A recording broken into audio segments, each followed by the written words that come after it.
TikTok, time to rock. Good evening, good morning, good afternoon to everyone who's watching from all over the world.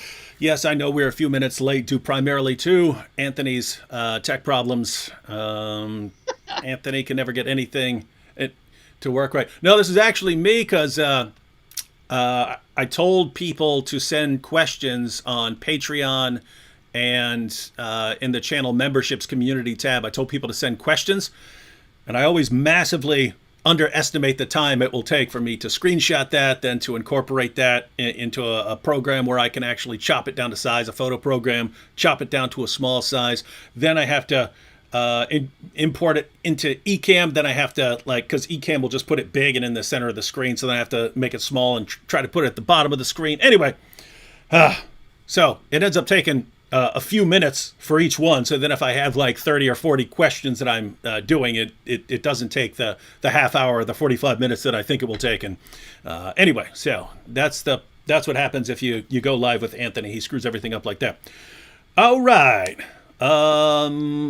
Before we get started, Andrew Elliott said, what video chat app are you using with Anthony? I'm using the program Ecamm as far as me uploading this video to YouTube. I'm just on with Skype. So Ecamm will take Skype call as a camera angle. So that's why I use it. It's pretty easy stuff. Breakup Gutby says, can you guys see my chat because the mods always mute me for no reason? Yeah, I see it there. All right, Anthony, how you been doing, man? I've been doing good and busy. In fact, tomorrow I'm driving 7 hours. I'm probably going past your neck of the woods, but I have to go up somewhere else and preach on Sunday. But definitely very active, all kinds of stuff going on. Why would anyone want a heretic like you preaching? Don't answer. You're going to have to call someone out for their heresies, and there's going to be plenty of that during these questions. So Anthony, you've been going live quite a bit on your channel now. So how's that been going? It's going good. So I've actually had the channel, you know that I've had the channel for many years, but I didn't really do anything on it other than there were a few things that I put up, most of them just sort of humorous clips of different things strung together, mostly about Islam. But recently, within the past couple of months, I decided to start doing a bunch of live streams, and part of that's because of getting some new equipment. You recall that I was in another house at one point, and I had better lighting. I just had a better setup.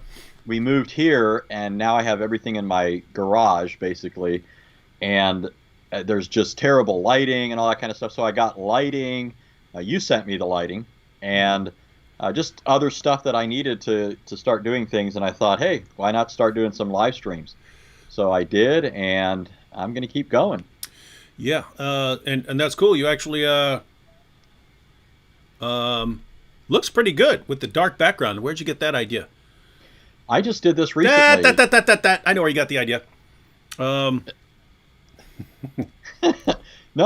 So I have another desk back there. That's where I was doing some of the live streams on my channel, and then I moved these this way, and I've just been trying out a couple of different things to see what it looks like.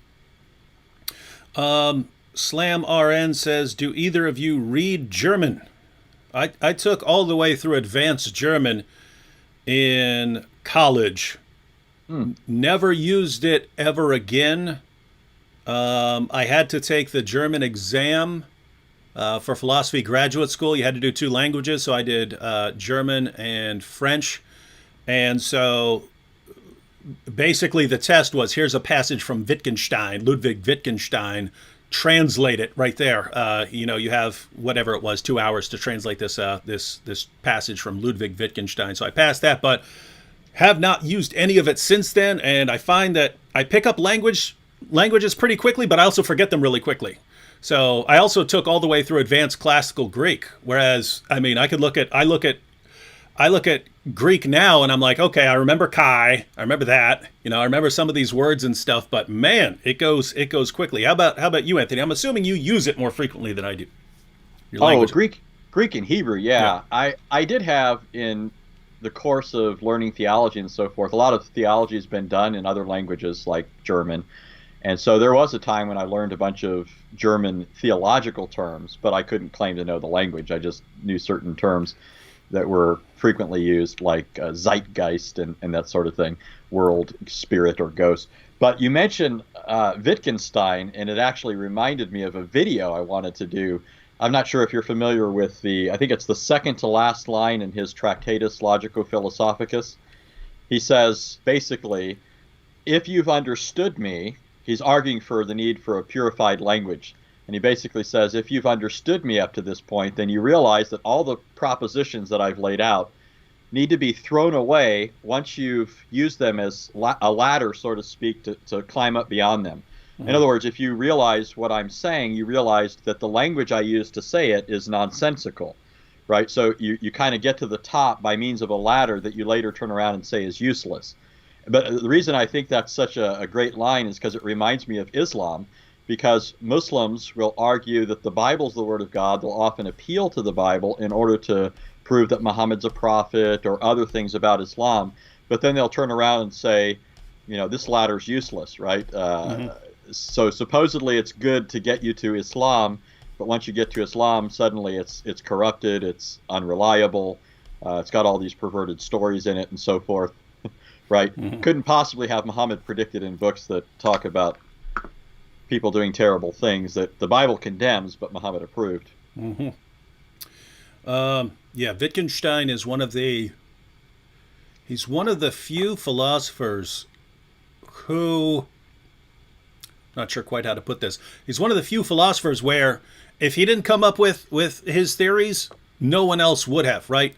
Kant is like that, right? No one would have come up with Kant apart from Kant, right? Whereas lots of others, if you're talking about Descartes and Hume and Locke and all these guys, if they hadn't come up with it, someone would have come up. It's like calculus. If Newton and Leibniz hadn't come up with calculus, well, mathematics had just developed up to the point where it's waiting for people to, take it a step further and so on. Whereas these guys were just completely different from everyone else. All right, so here's one you'll like, Anthony. Renee said, check out Shabir's public response against Ijaz. It appears Ijaz no longer works for Shabir's ministry. And the only reason I bring this up is you're debating Shabir in November, aren't you? Yep, November 14th, and you're supposed to be there for the same event. I keep forgetting that. Yeah. Well, you're welcome. So you, Jay Smith, and Eddie Dalcor, and who knows who else, but that's supposed to take place November 14th, which I think is a Saturday.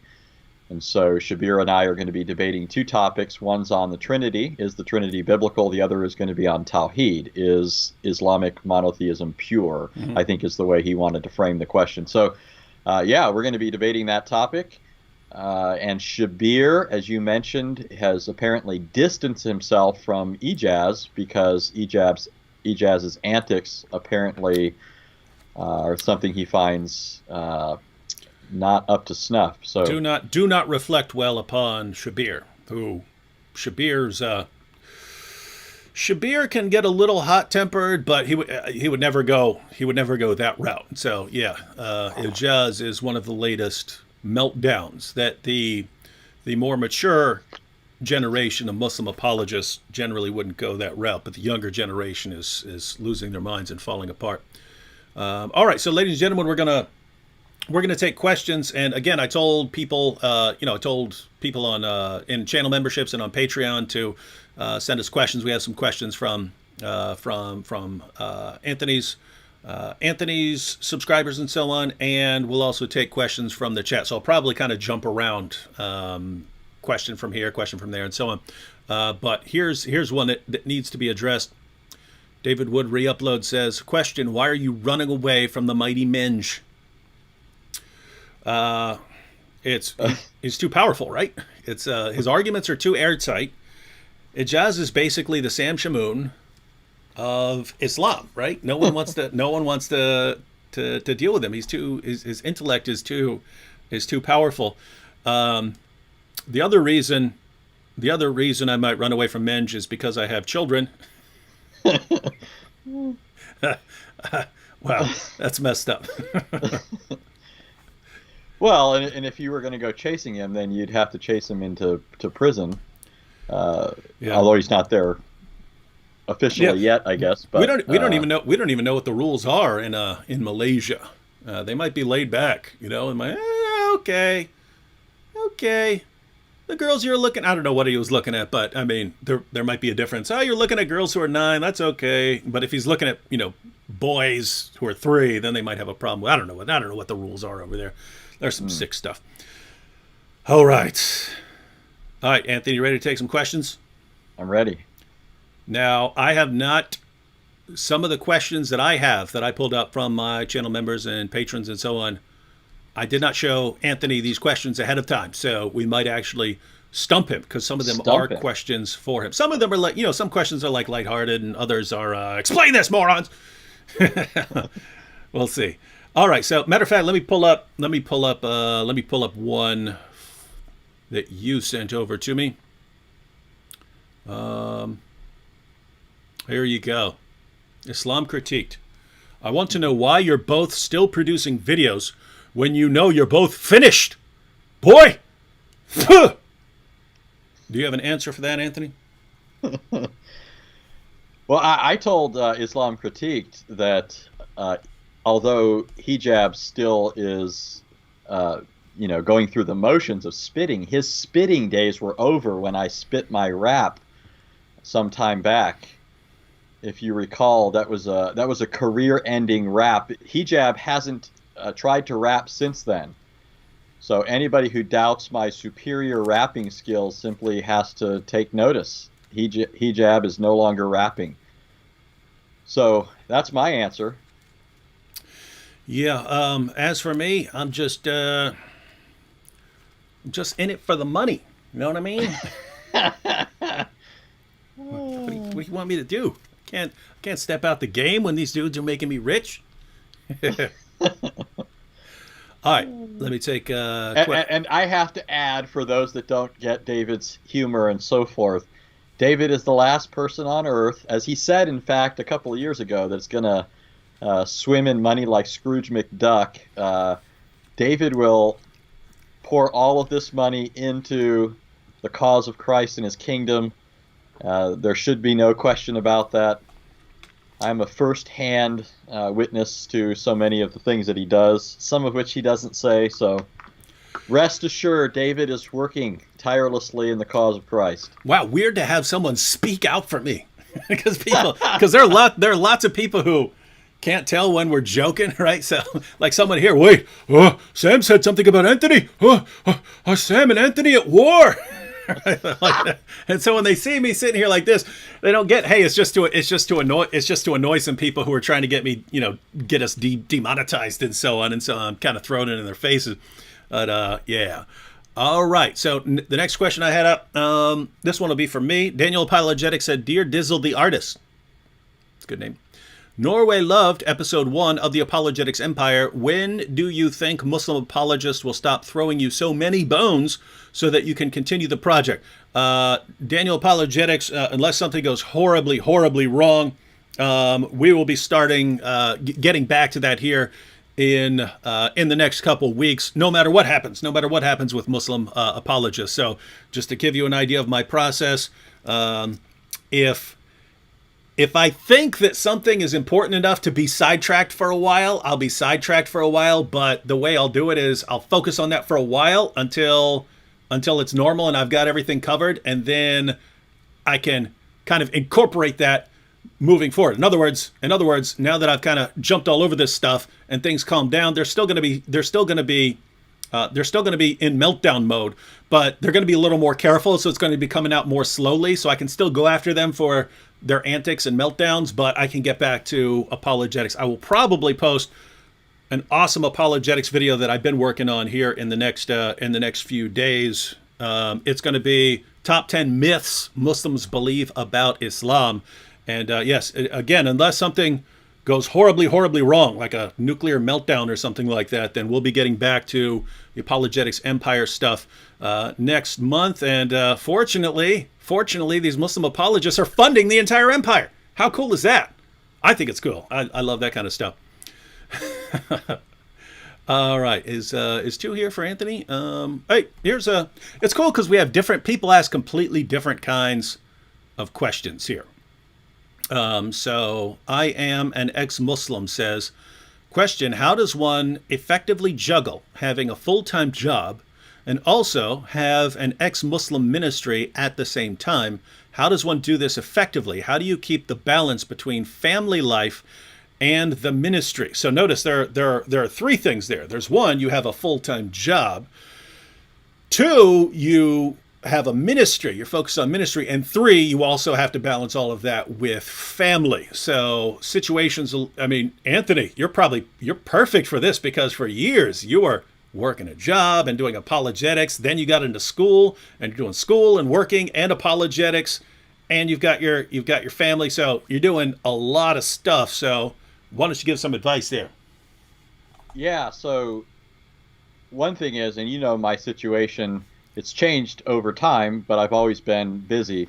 But especially since I got into seminary back in 2014, I graduated in 2018, but it's continued in a similar way since then. But while I was in seminary, I was working full time, going to school full time, and I was trying to learn Hebrew, Greek, and so forth. And I also have a family, of course. And my wife was working part time while also homeschooling our kids. But then my youngest got sick. She has a protracted illness. So my wife had to take care of her full time, which meant I had to take on an additional full-time job. And eventually that didn't pay enough to cover all of our expenses. So I had to have 3 full-time jobs. Now, I'm not going to try and explain how all of that possibly work together. Somebody says, how do you work 3 full-time jobs? There's only 24 hours in a day, and go to school and do homework and learn things. Well, happily, I've always been sort of, I'm not like OCD, except in a few ways. One is I'm like Mr. OCD when it comes to trying to determine the best order in which to do things and the best way to maximize the time that I have, right? So, for example, if I have 5 things that I'd like to do in a day, I think, what things can I do simultaneously, right? So, for example, let's say I want to listen to a lecture on something. I also know I need to mow my lawn, right? I'll immediately think, oh, I'm going to listen to that while I'm mowing my lawn, right? That automatically takes care of one thing while I'm taking care of the other thing. So I just think of all sorts of creative ways. When I worked at a warehouse while going to seminary, and I used to have to run around the warehouse getting items to ship out to people, and I would line up the cart. They were these stacked up, these carts, and you could put stuff on the top row, and then you could put other items on the bottom rows. So I would lay out a bunch of Hebrew and Greek stuff on my cart and run around the building looking over at the papers while gathering items. I just found all sorts of ways, creative ways to try and do things like that. I had CDs and things I would play in my car while I was driving. Every moment was an occasion to do more than one thing in my mind. So that's one thing, and that also meant that if I was taking care of some of my studies while working, then I had more time when I got home to spend with my family. So those are some of my suggestions. The other thing that I recommend to people is work ahead, right? If you work ahead, then it takes a lot of pressure off when things come up, right? If you, for example, I know pastors who, I remember one pastor telling me that his wife said to him once, you're not a lot of fun to be around on Saturdays. And that's because he was normally in a crunch, right? He's sitting there thinking, I've got to figure out the rest of what I'm going to say on Sunday. And so he decided he was going to start being more prepared. And that's especially important for a pastor because you never know when some terrible thing could happen. And you definitely have to focus on that, right? There could be a death in the congregation. Anything could happen. And what do? Say, no, I got to finish my sermon? Or do you go and minister to the person? Well, if you had prepared in advance, let's say you prepared your sermons a month out, at least doing all the necessary preparation, jotting down notes, making an outline, basic things like that, well, then you can be at ease if something happens to disrupt your expectations. So those are some of my suggestions. Mm-hmm. Yeah, and Anthony is obviously better at being prepared and time management than I am. I would normally deal with having too much to do by not sleeping. So I wouldn't recommend that. So I'd be like, no problem. I'll just get three hours sleep tonight, or no sleep tonight in order to get that. It's not a good long term solution. But yeah, I would do something similar where I would try to get a little bit of work done throughout the day, as far as like a little bit of ministry work done during the day if I'm working. So I would carry around little notepads and stuff like that in my pocket, so that as I'm working, if I now I'm full time now. This is what I do now, is full time. But back in the day, if I had schoolwork to do while I was working, or if I was working on an article, on apologetics like that or something like that, and I was working, keep a little notepad in my pocket, and anytime I'm doing something and jot down an idea, guess what? By the time I'm done work for the day, I have an entire outline and some awesome, wicked quotes that I've come up with on my notepad, and so it makes it a lot easier to work on the article there. Apart from that, I just say, just figure out how much time you've got for something like ministry. If you can only do something, on weekends, or part of the day on weekends, then that's fine. If you only can spare a half hour or an hour a day or something like that, you can get a lot done if you're consistent with that. So, I mean, you get a lot done just by, answering some emails, or commenting, or talking to someone. So, yeah, you could get it done. All right. A couple questions from the chat here. Here's a super chat. Nicholas said, Christian and Islamic eschatology are eerily similar. Have you compared the Antichrist with the Mahdi, false prophet with the Muslim Jesus, Dajjal with the true Christ? Weird. Yeah, so there are basically two things here. One, and Anthony can expand upon all this. One, Islam drew on Jewish and Christian teaching, so it's no surprise that we find similarities and using some of the same terms and so on. So Muhammad clearly incorporated all kinds of things from beliefs and from groups that were already around. But yes, there seems to be something demonic as well with the way these things get incorporated. So what are your thoughts on this, Anthony? Well, what I find more interesting, he said there's a comparison between Islamic eschatology with respect to something like the Dajjal and Antichrist. But I find it interesting that whenever the Hadith talk about the Dajjal, the comparison that is made, and really a contrast too, but is between the Dajjal and Allah, right? Because what the Hadith say, and actually I just pulled up a few, this is from Sunan Abu Dawud. It says the Dajjal is one-eyed, but Allah is not one-eyed, right? So the Hadith repeatedly want to make this distinction. This is how you can tell this is the Dajjal, and no, it's not Allah, right? Because Dajjal only has one eye, as opposed to Allah, who has two, right? Now, you know how devastating that is to Islam, because they claim Christians are guilty of deifying a man, even though we don't say that a man became God. We say that the eternal God, who is not a man, did, in the fullness of time, take on himself a human nature, right? That's a very different idea.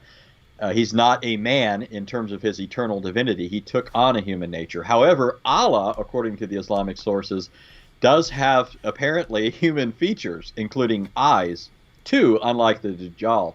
But yeah, like you said, the Islamic sources are basically getting certain things from Jews and Christians. Now, it's interesting, there's actually a push in some Islamic circles to sort of rework their view of eschatology. I don't know if you've been watching Mufti Abu Layth, our favorite laughing sheikh, but he's been talking about a guy who's actually going through and critiquing these hadith narrations regarding the return of Jesus and other things, and actually calling into question, because of course the Quran doesn't clearly state that Jesus is returning, does it?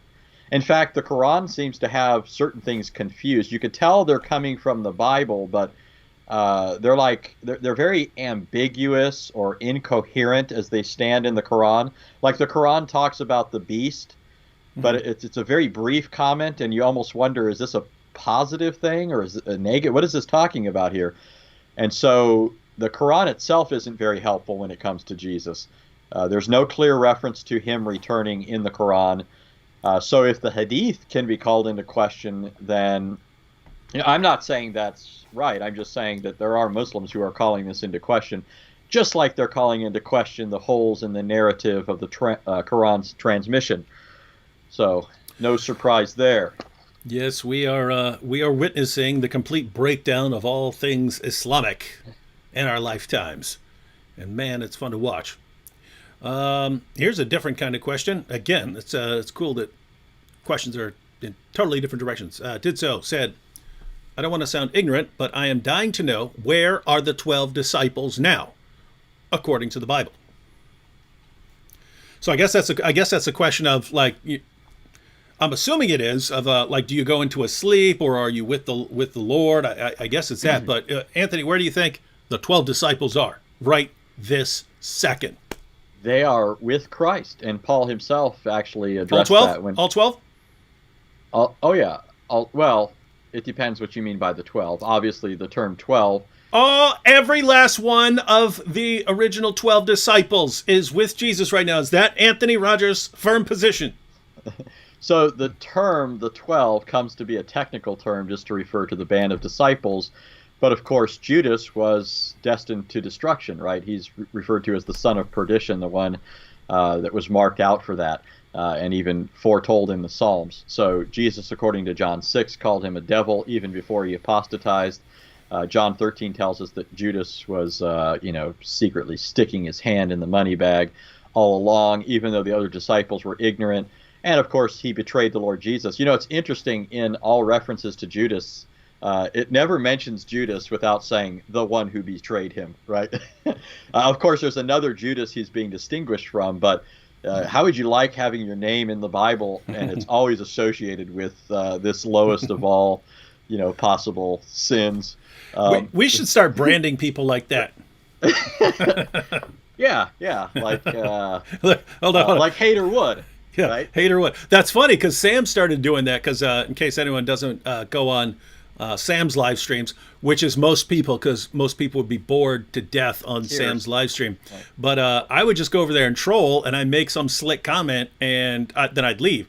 And he would call me Haterwood, the dictator, blah, blah, blah. But then I started noticing everywhere people are calling me Haterwood. And so that's like Sam's 30 fans. They all run around calling me Haterwood now. So you can brand people like that. Yeah. So we actually got sidetracked, but so Jesus, first of all, said to the thief on his right, remember, in Luke 23:43, he said, "Today you'll be with me in paradise." And then in verse 46, Jesus said, "Father, into your hand I commit my spirit." So there you have an indication that the righteous who die go to be with the Lord. Stephen in Acts chapter 7 said, as he was about to die, when they were about to stone him, he said he saw the heavens opened, he saw Jesus there standing at the right hand of God, and he said, "Forgive them, Lord," right? And then he said, "Receive my spirit." So Stephen fully expected for his spirit to be received by the Lord Jesus. And that's basically Old Testament teaching as well. Ecclesiastes 12:7 says the body returns to the dust, but the spirit returns to God who gave it. But I mentioned Paul, and that's because Paul said in Philippians 1, he's dealing with the issue of the prospect of his death, which was always a possibility in terms of outward circumstances. People wanted to kill him. And he's looking at these alternatives. Well, do I live or die? Which do I choose? Which do I want? And he said, both have their advantages, right? If I remain on in the flesh, it means more service to Christ, greater benefit to his church. But if I die, it means going to be in the presence of Christ. And so he says, for to me, to live is Christ, to die is gain. But if I am to live on in the flesh, this will mean fruitful labor for me. And I do not know which to choose, but I am hard pressed from both directions, having the desire to depart and be with Christ, for that is very much better, yet to remain on in the flesh is more necessary for your sake.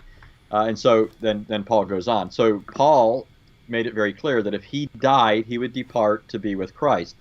And you have this all over the New Testament. It's remarkable to me how Unitarians that I've been interacting with just, balk at this idea because, again, I mean, it's so frequent. In Revelation 5, for example, one last example, you have the souls of those who were beheaded for their testimony to the Lord Jesus, and they're crying out in heaven, right? They're crying out saying, "How long, holy and true, Lord, holy and true, until you avenge our blood?" So the martyred saints are crying out for vengeance. Again, I mean, the idea that people cease to exist isn't found in the Bible.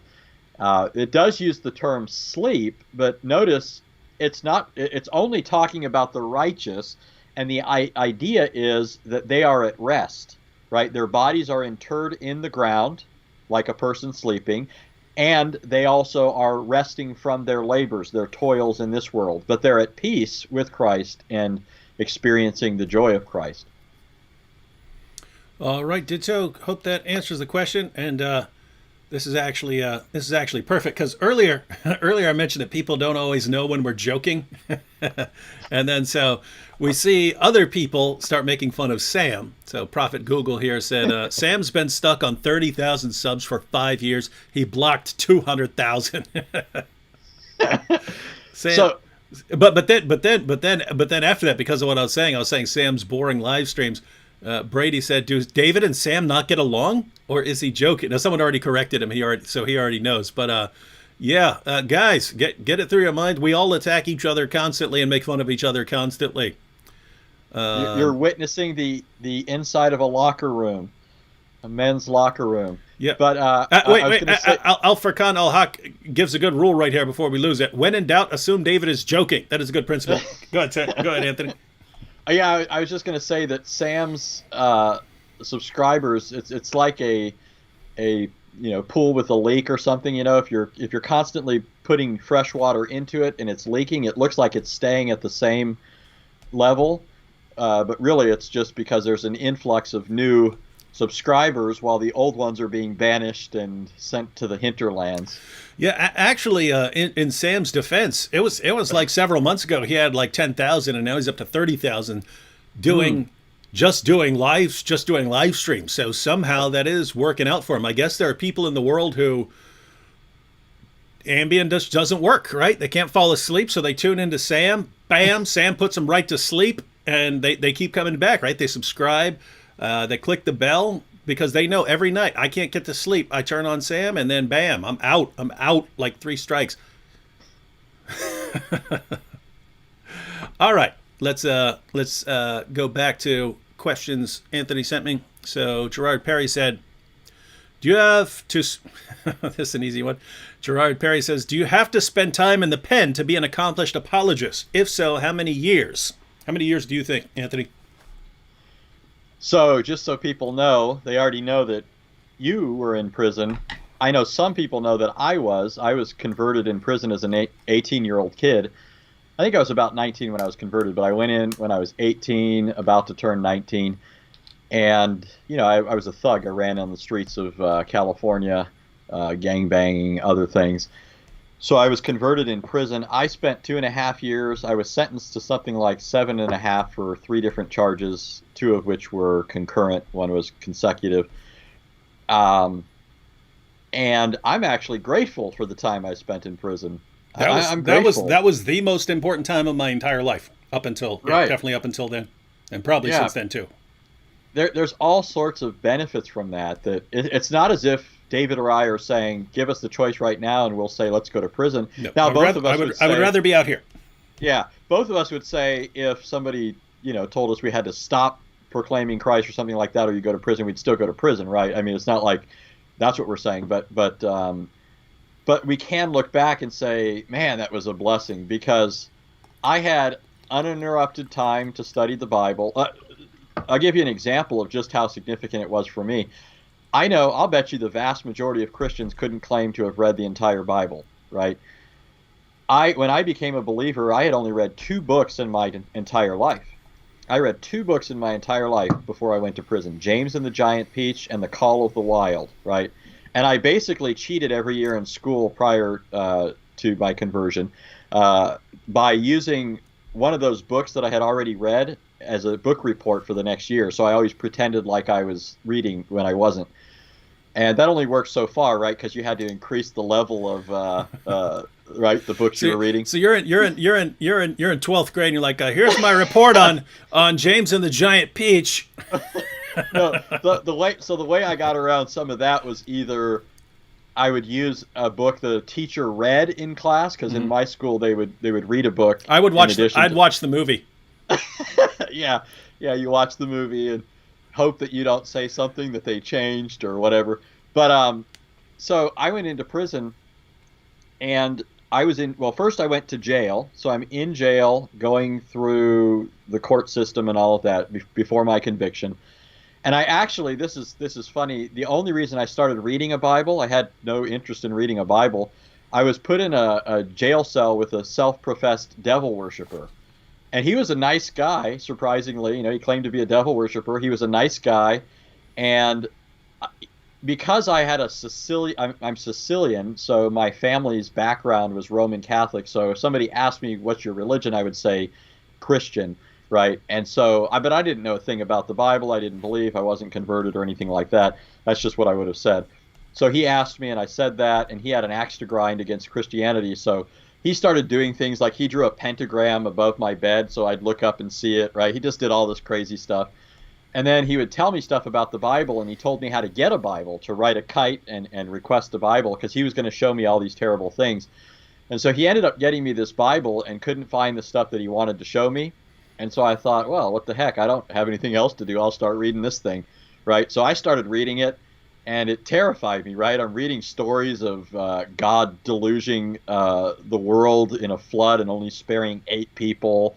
Then I read about the ground opening up and swallowing whole families alive, fire shooting out of God's presence when people offered unauthorized fire, right? I'm hearing all these terrible things, and I'm thinking, I used to think I was unstoppable. Nobody could stop me because I got away with everything. I mean, it wasn't like I didn't start committing crimes till I was 18. I was doing it almost my entire life. I was being brought home by the police when I was 6 years old, right? Stealing bikes, breaking windows, whatever it was. The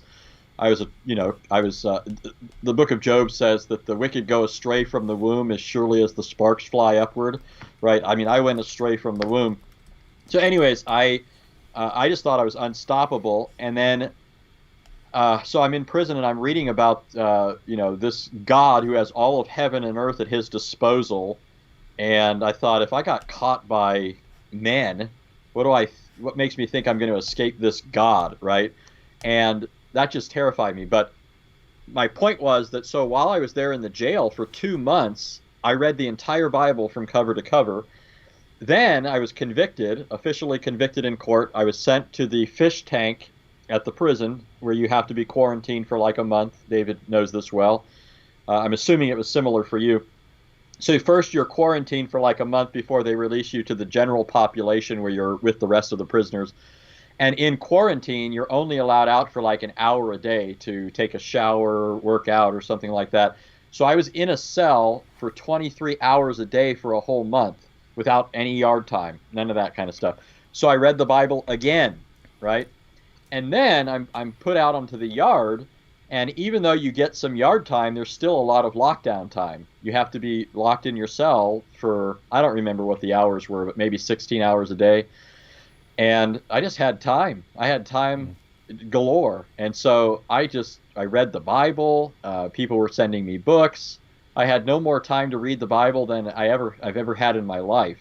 And so even though I've continued to read since then, it's never as easy as it was. So, yeah, similar experience. And in fact, so you find out very quickly that once you get locked up, you don't have all of the same distractions that you had before, especially if you end up in a cell for a while. You end up with a lot of time to think, a lot of time to read, and so on.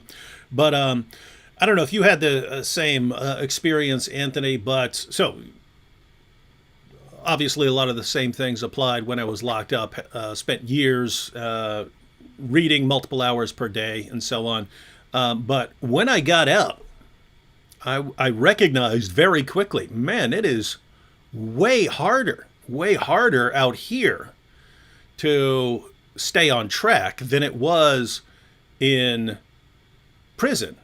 And I was, trying to figure out why that was for a while. And it's just, well, there's so many more things to distract you out there. I was thinking something along those lines.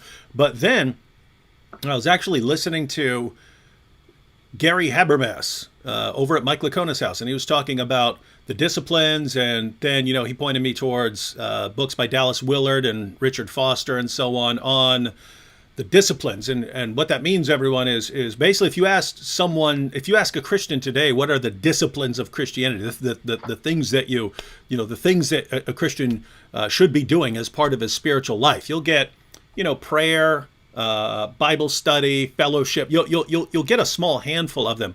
Whereas Dallas Willard and Richard Foster, they point out that if you go back to the early church, it was more like 12 to 15 important Christian disciplines. And what's crazy is you can go back and look in the Bible and they're right there, right? So solitude, that was an early Christian discipline. You're supposed to take periods of time when you focused on just being alone, right? Simplicity, trying to live as simple a life as possible. Frugality. So these are things that you see them in the Bible. You see Christians doing them, but they're not emphasized. And so I realized that in prison, you end up with a lot of those disciplines kind of imposed on you because of your situation, right? You're living a very simple life. You have to wake up at a certain time.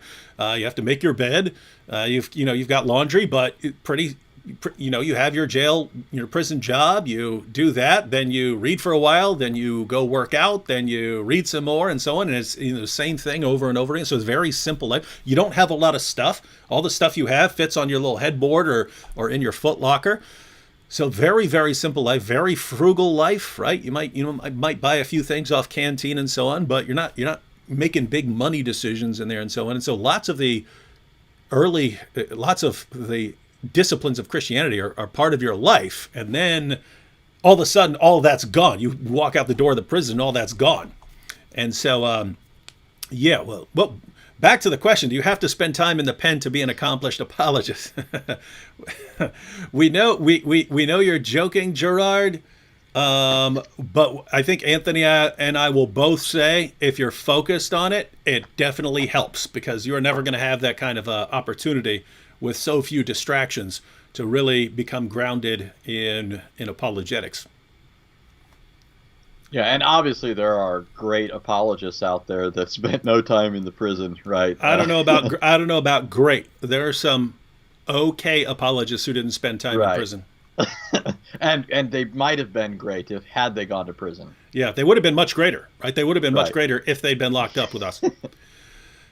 All right. Another question from the batch you sent, and this because I saw the same question right here in the chat. So same question was in the chat right here, was also sent to you. So RK the Counter Cult says, I have two simple questions simply because I'd like to hear your take on them. One, what is the best succinct response to the common nonsensical objection to the Trinity that God cannot be three persons without being three gods? I've heard many respond to this the same way I thought to, namely that God's nature is not fully comprehensible, but I haven't been intellectually satisfied with this for some reason. I am aware that this is a philosophical question rather than a biblical one, as the Bible answers the what question, philosophy often answering the how. I only see one here. Did you chop off his second question? Yeah, I did, because I could tell you what it is, but because you're scared of it. No, because you said it was about Zoroastrianism, but because you said to try and make it smaller. Oh, make it so it would fit on the screen, yeah. Yeah, it would have covered your ugly face, which might have been a good idea. But yeah. So one question per customer. So yeah, I mean, just looking back over this to make sure I'm sure exactly what you're asking. So basically the objection If God's a Trinity, then how's that possible unless God is three gods? Right. So when my view, and this is the Western view of Christendom, I mean, it's the Orthodox view of Christianity that has prevailed throughout the centuries, is that the persons of the Trinity are numerically identical in their essence, but numerically distinct as to their personhood, right? So there, a lot of people, when they think of the Trinity, in fact, they'll illustrate it this way, and it's just not correct. It's not that people are intending to communicate a heretical notion, but the illustration falls short. But they'll think of the persons of the Trinity as kind of like a pie, right? That's cut up into thirds, right? So the Son is 1/3 of God, the Father is 1/3 of God, and the Spirit is 1/3 of God. But the Bible doesn't teach that, and that isn't how we would express the theology of the Bible philosophically. Rather, what we would say is that Scripture presents each person as the fullness of deity, meaning all three persons possess the full divine nature. And it's the same nature, precisely because Scripture says there's only one God, right? There's not multiple gods. The persons of the Trinity are not a unity of gods or beings that somehow function in harmony. Rather, they're portrayed as one God. And so the way this has been expressed in the theologico-philosophical way is to say that they are numerically identical as to their essence, right? So the essence of the Father is the essence of the Son, is the essence of the Spirit. It's not a part of the essence that the Son possesses. It's the entirety of the essence, which is possessed alike by the Father and the Spirit.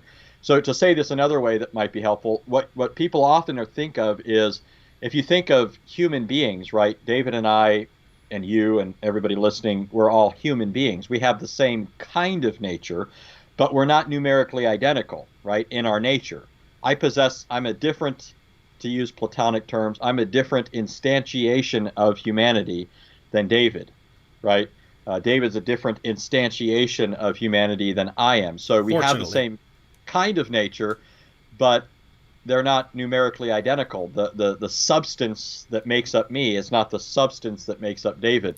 However, guys, are you slow it down a little bit, guys? Are you getting that there? So, Anthony, you're pointing out that we have the same human nature in the sense that we're both fully human beings, but not numerically so we're not the exact same human nature. We're different, as you call them, instantiations of human nature, right?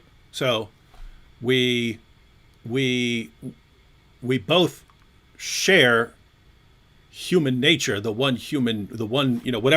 human nature is, we both share that. We're kind of different examples of that. And how is that going to be different from the Trinity?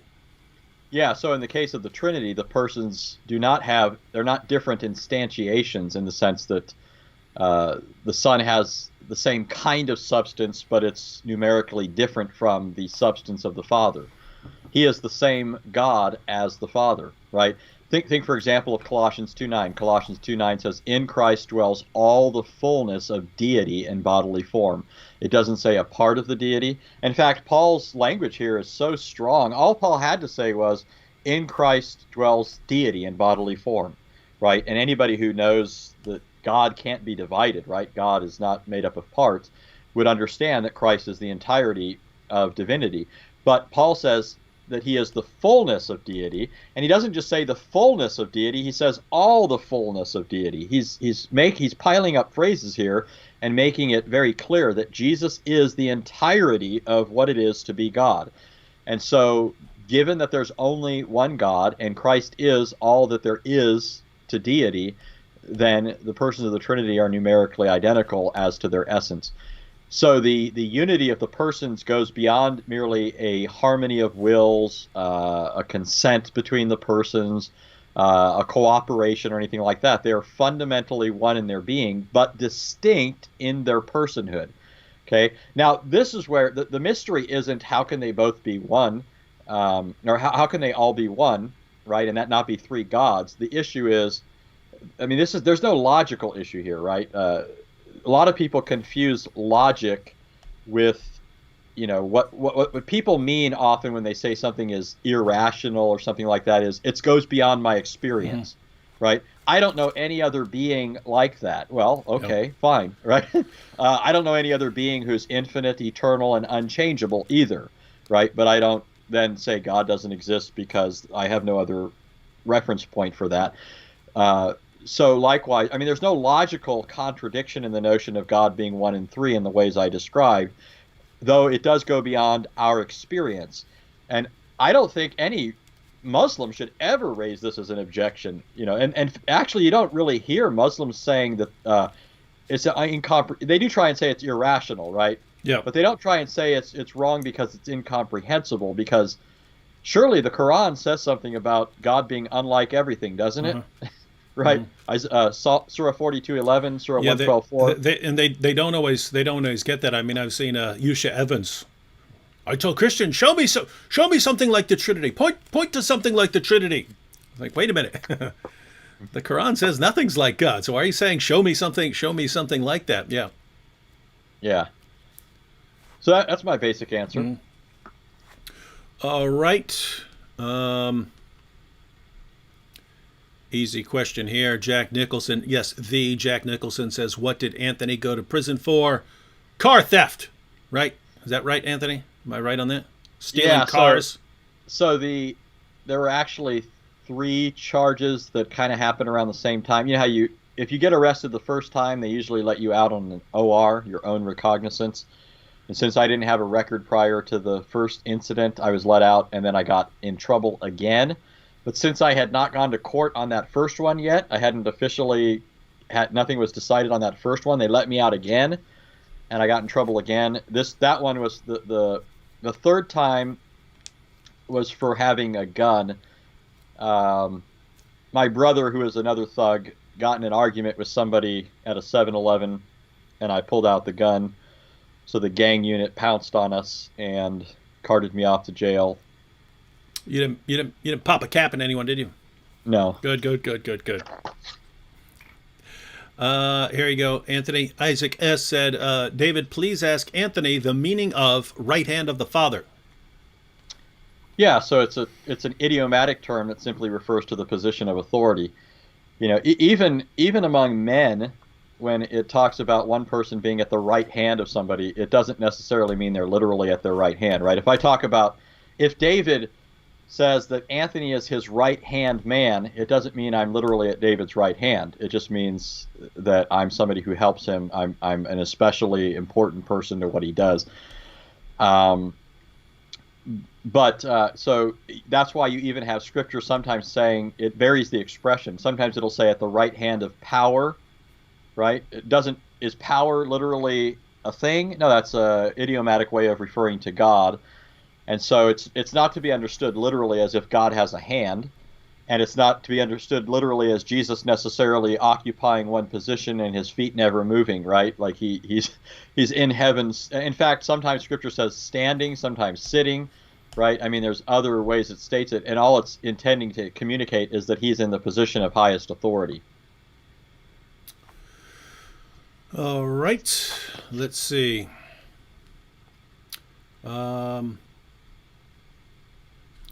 Matter of fact, let's do a couple of these from Patreon here.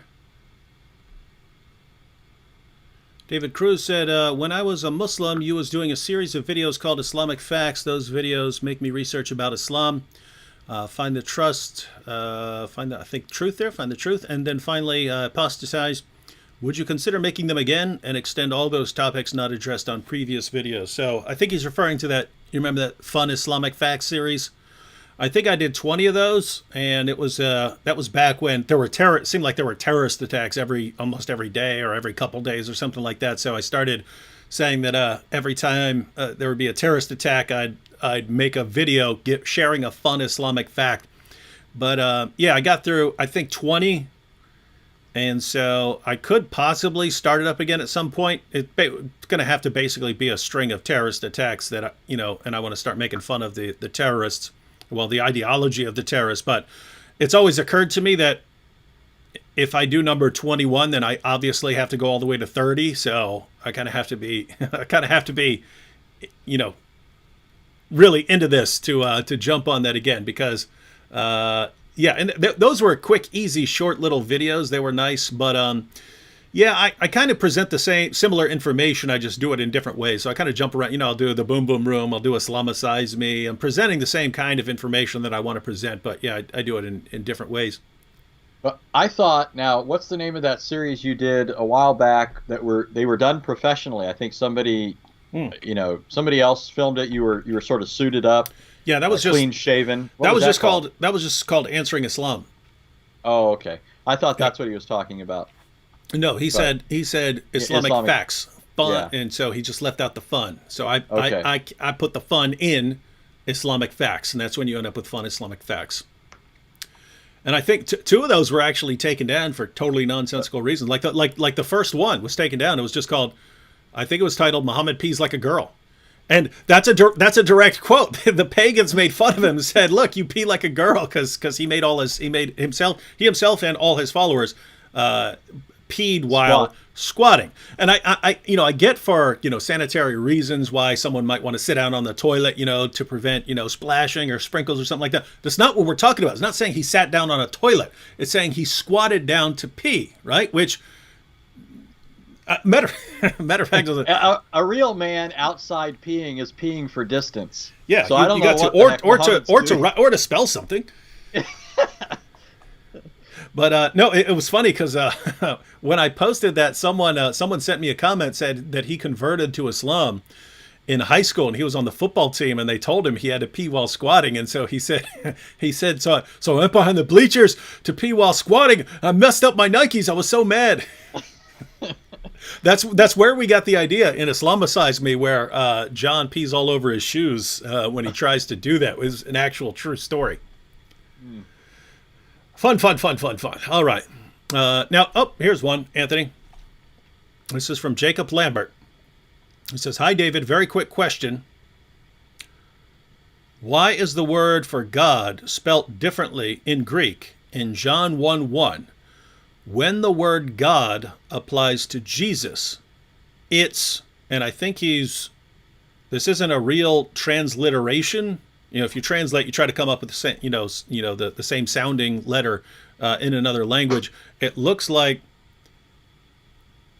he's just taking the letters and then going with the English letter that looks most similar, even though this would be a theta, not an O. But we can figure out what you're saying. So looks like when the word God applies to Jesus, it's theos. That's what it would be. It's theos. But when God applies to the Father, when the word God applies to the Father, it's theon. Why is the spelling different? So, Anthony, you can obviously go into more depth on this, but I will just I have the technology. 1 second to pull up the Greek. And all right. So here you have John 1:1 in Greek, ladies and gentlemen. And so, let's just go through this. So, just reading verse 1, NRK, so that's in the beginning, NRK, and then you have ain, so that's just was, in the beginning, was, and then ha logos is the word, right? So we have lots of words that use derivatives of logos there. So in the beginning, NRK, ain was, ha logos, the word. Kai, guys, if you want to learn Greek, start with the word kai. I think it's like 10%. Have you heard that, Anthony? Isn't it like 10% of words in the Greek New Testament are like kai? So you can learn like 10% of the Greek New Testament, something like this, like 9 or 10%. You can learn 9 or 10% of the Greek New Testament just by learning kai. Right there, it means and. And ha logos, so that's the word again. And the word, ain, again, was. So guys, keep in mind, you can read John 1:1 just by learning these few words here, because it repeats a lot of the same words. And the word was pros ton theon. So, and the word was with God. So that's the objection that Jacob Lambert is saying. God there. So the Word was with God. So there, clearly referring to God, and uses and has an on there, or an omicron nu there, right? Theon, kai. So that's and this they kind of flip it, which you can do because these the subject is identified by the you've got halagos there. So and theos ein halagos. So halagos is the subject there, and the word was ein again. So notice all you have to learn is ein, kai, logos, theos, and then you've got NRK, and then of course proston theon. So you can basically learn all the Greek here of John 1:1. So kai theos, ein halagos. So that's the halagos. There is the word, and then ein was, and then God. So now. So the claim here, Anthony, is, well, theos is the word used to say that the Word was God. But then theon, right there, it ends with an N. So why are these two? Why is God different here? And I'll just give the basic rundown. We don't do this in English so much, Jacob, but these are just case endings depending on how a word is functioning in a Greek sentence, because they can put them in different orders, whereas we tend to stick with a certain order in English. In other words, we identify the subject and the predicate and so on by the order of the words. In Greek, they add endings to the words to show what they're doing in a sentence. And so, halagos, that's a subject. And then if the word theos is going to serve a different role in a sentence, if it's the subject, then it would be ha theos. If it serves a different role, like the accusative or as part of a prepositional phrase, then it's going to take a different form. So that's not talking about different words for God there. That's just the same word for God being used in different ways in a Greek sentence. Anthony, that's about as good as I can do, having not taken Greek for the past 10 years. But what are your thoughts on this? Yeah, that's right. As you said, English word order determines subject, predicate, object of the sentence, that sort of thing. So all that's going on here, it's the same word. Nobody that knows Greek would ever say it's two different words. It's an inflected language. The case endings change depending on how the word's being used in the sentence. So in the second clause of John 1:1, when it says, so in the beginning was the Word, when it says, and the Word was with God, notice it's the word's the subject, God is the one he was with. So that's in the accusative form. The accusative means it's the object of the sentence, right? But then in the last clause of John 1:1, it says, kai theos ein halagos. So again, the logos is the subject of the sentence, but now the word theos isn't being used as an accusative, but as a predicate nominative is basically the idea, meaning it's stating something about the word. It's using another nominative, another word usually used for the subject, and it's stating something about him. And this is actually a special construction in Greek. You mentioned just by learning the word kai, a person would know at least 10% of the vocabulary of the New Testament. But of course, learning a language, and you know this, but I'm just saying it for the sake of others. Knowing a language goes well beyond just the vocabulary. It also involves things like syntax and other things related to the construction. So here, even the word kai, for example, can have different nuances. It can mean even in different contexts, not just and. But here, you have an unusual word order than you would normally expect. This is what's known as a preverbal predicate nominative, meaning that the predicate here is being stated before the verb. So, it doesn't say, and the Word was God. It literally says, and God was the Word, right? Or, and God the Word was. And God was the Word. Yeah, so the predicate nominative is before the verb, and that's significant in Greek. And I won't get into all of that, but just so the questioner knows. I mean, it just has to do with the rules of Greek. It's a different language than English. But the two words there that you see, the two forms, are just the same word. It's just because they're being used differently in the sentence, as far as not differently in meaning, but different in grammatically, meaning they're functioning differently. One is subject, one is predicate, nominative, that sort of thing. Yeah. So Jacob, we do this in English with singular and plural. We'll change the form of the word or add an s. We'll change the word. But yeah, in not only Greek, Latin as well, and I'm sure many other languages. Yeah, they start changing the form of the word depending on what it's doing in a sentence. So hope that helps. And let's take one more here from Patreon. This is one for you, Anthony. He says, I've seen a man at work going toward Christ, and of course he has critics for being outspoken about it. I joined with him and I shared what I learned on your videos. It deepened his faith, but one of his critics, who simply shuts him down by saying it's just some old religion no different than any other, he replied that only Christ gives you the truth and offers a way, better morality. His critics perked up at that. Wait, okay, so someone responded to the man and said, Christianity is just some old religion, no different from any other. And then the man replied, no, only Christ gives you the truth and offers a better morality.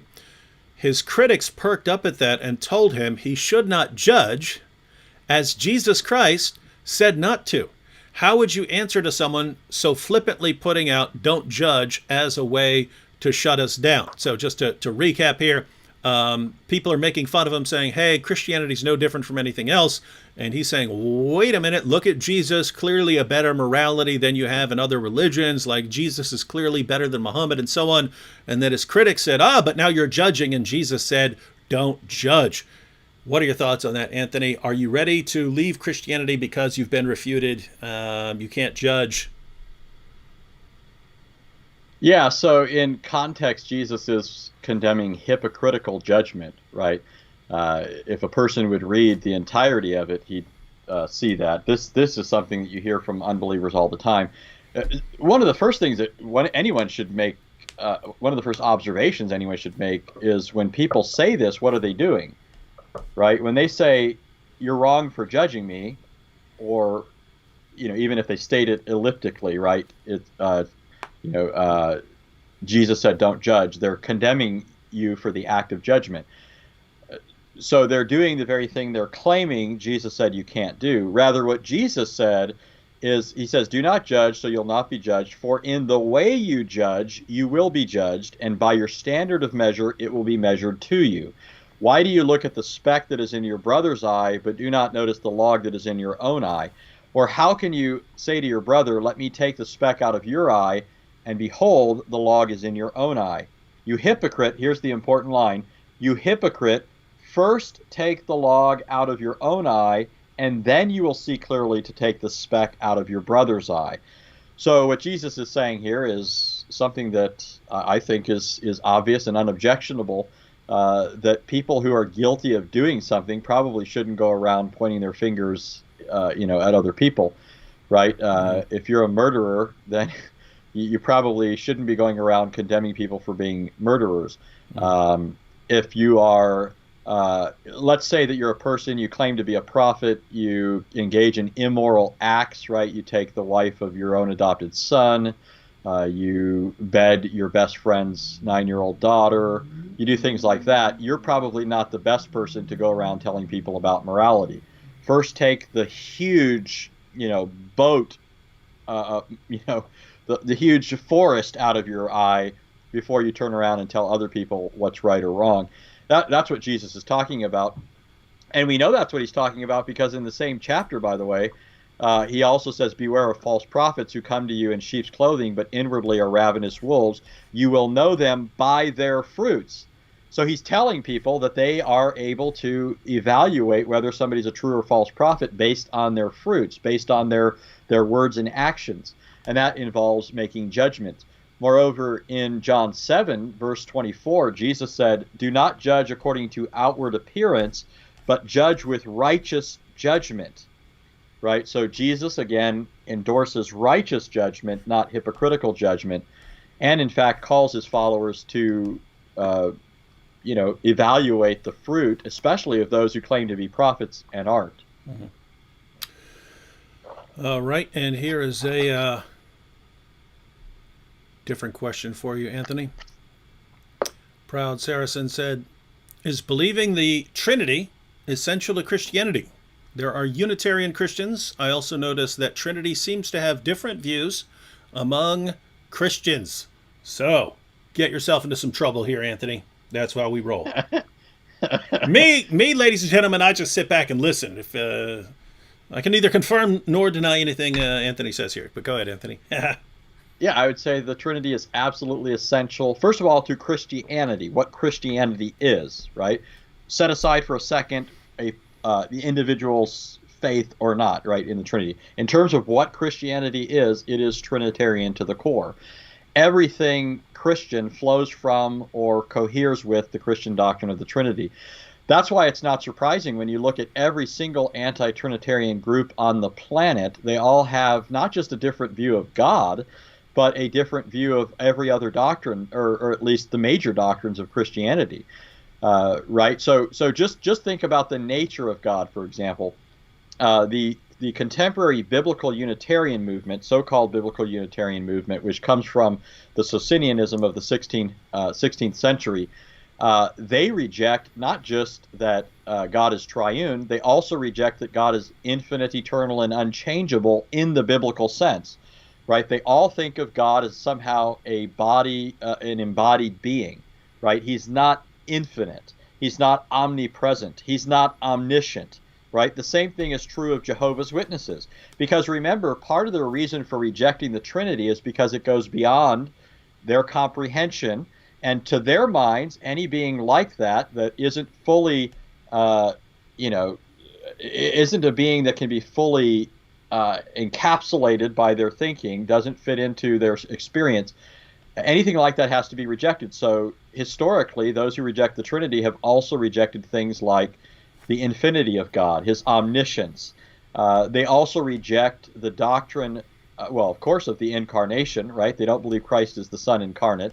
So they also have a very different view of the atonement. The atonement can't be itself sufficient to take away the sins of men and guarantee a right standing with God and give man a title to eternal life, right? It can't be that sort of thing because, again, you're just talking about the death of a mere man. How could a mere man accomplish such a feat with God? And so, as just par for the course, they end up rejecting the sufficiency of Christ's atonement. They also reject that it's a penal substitutionary atonement, and so end up having a gospel of works righteousness. On and on we could go. It changes everything about Christianity if you tinker with the doctrine of God. Just think about salvation. Salvation is described in Scripture as a work of all three persons. Right? It's the Father who so loved the world that he gave his only begotten Son. The Father is presented as planning salvation, planning redemption, sending the Son into the world, being with the Son. Right? Jesus said, "The Father is always with me." So the Father is the one who sends, the Son is the one who comes, the Son dies, but then the Spirit is sent by Father and Son to apply the benefits of Christ. Jesus said, "The Spirit will take of mine and make it known to you."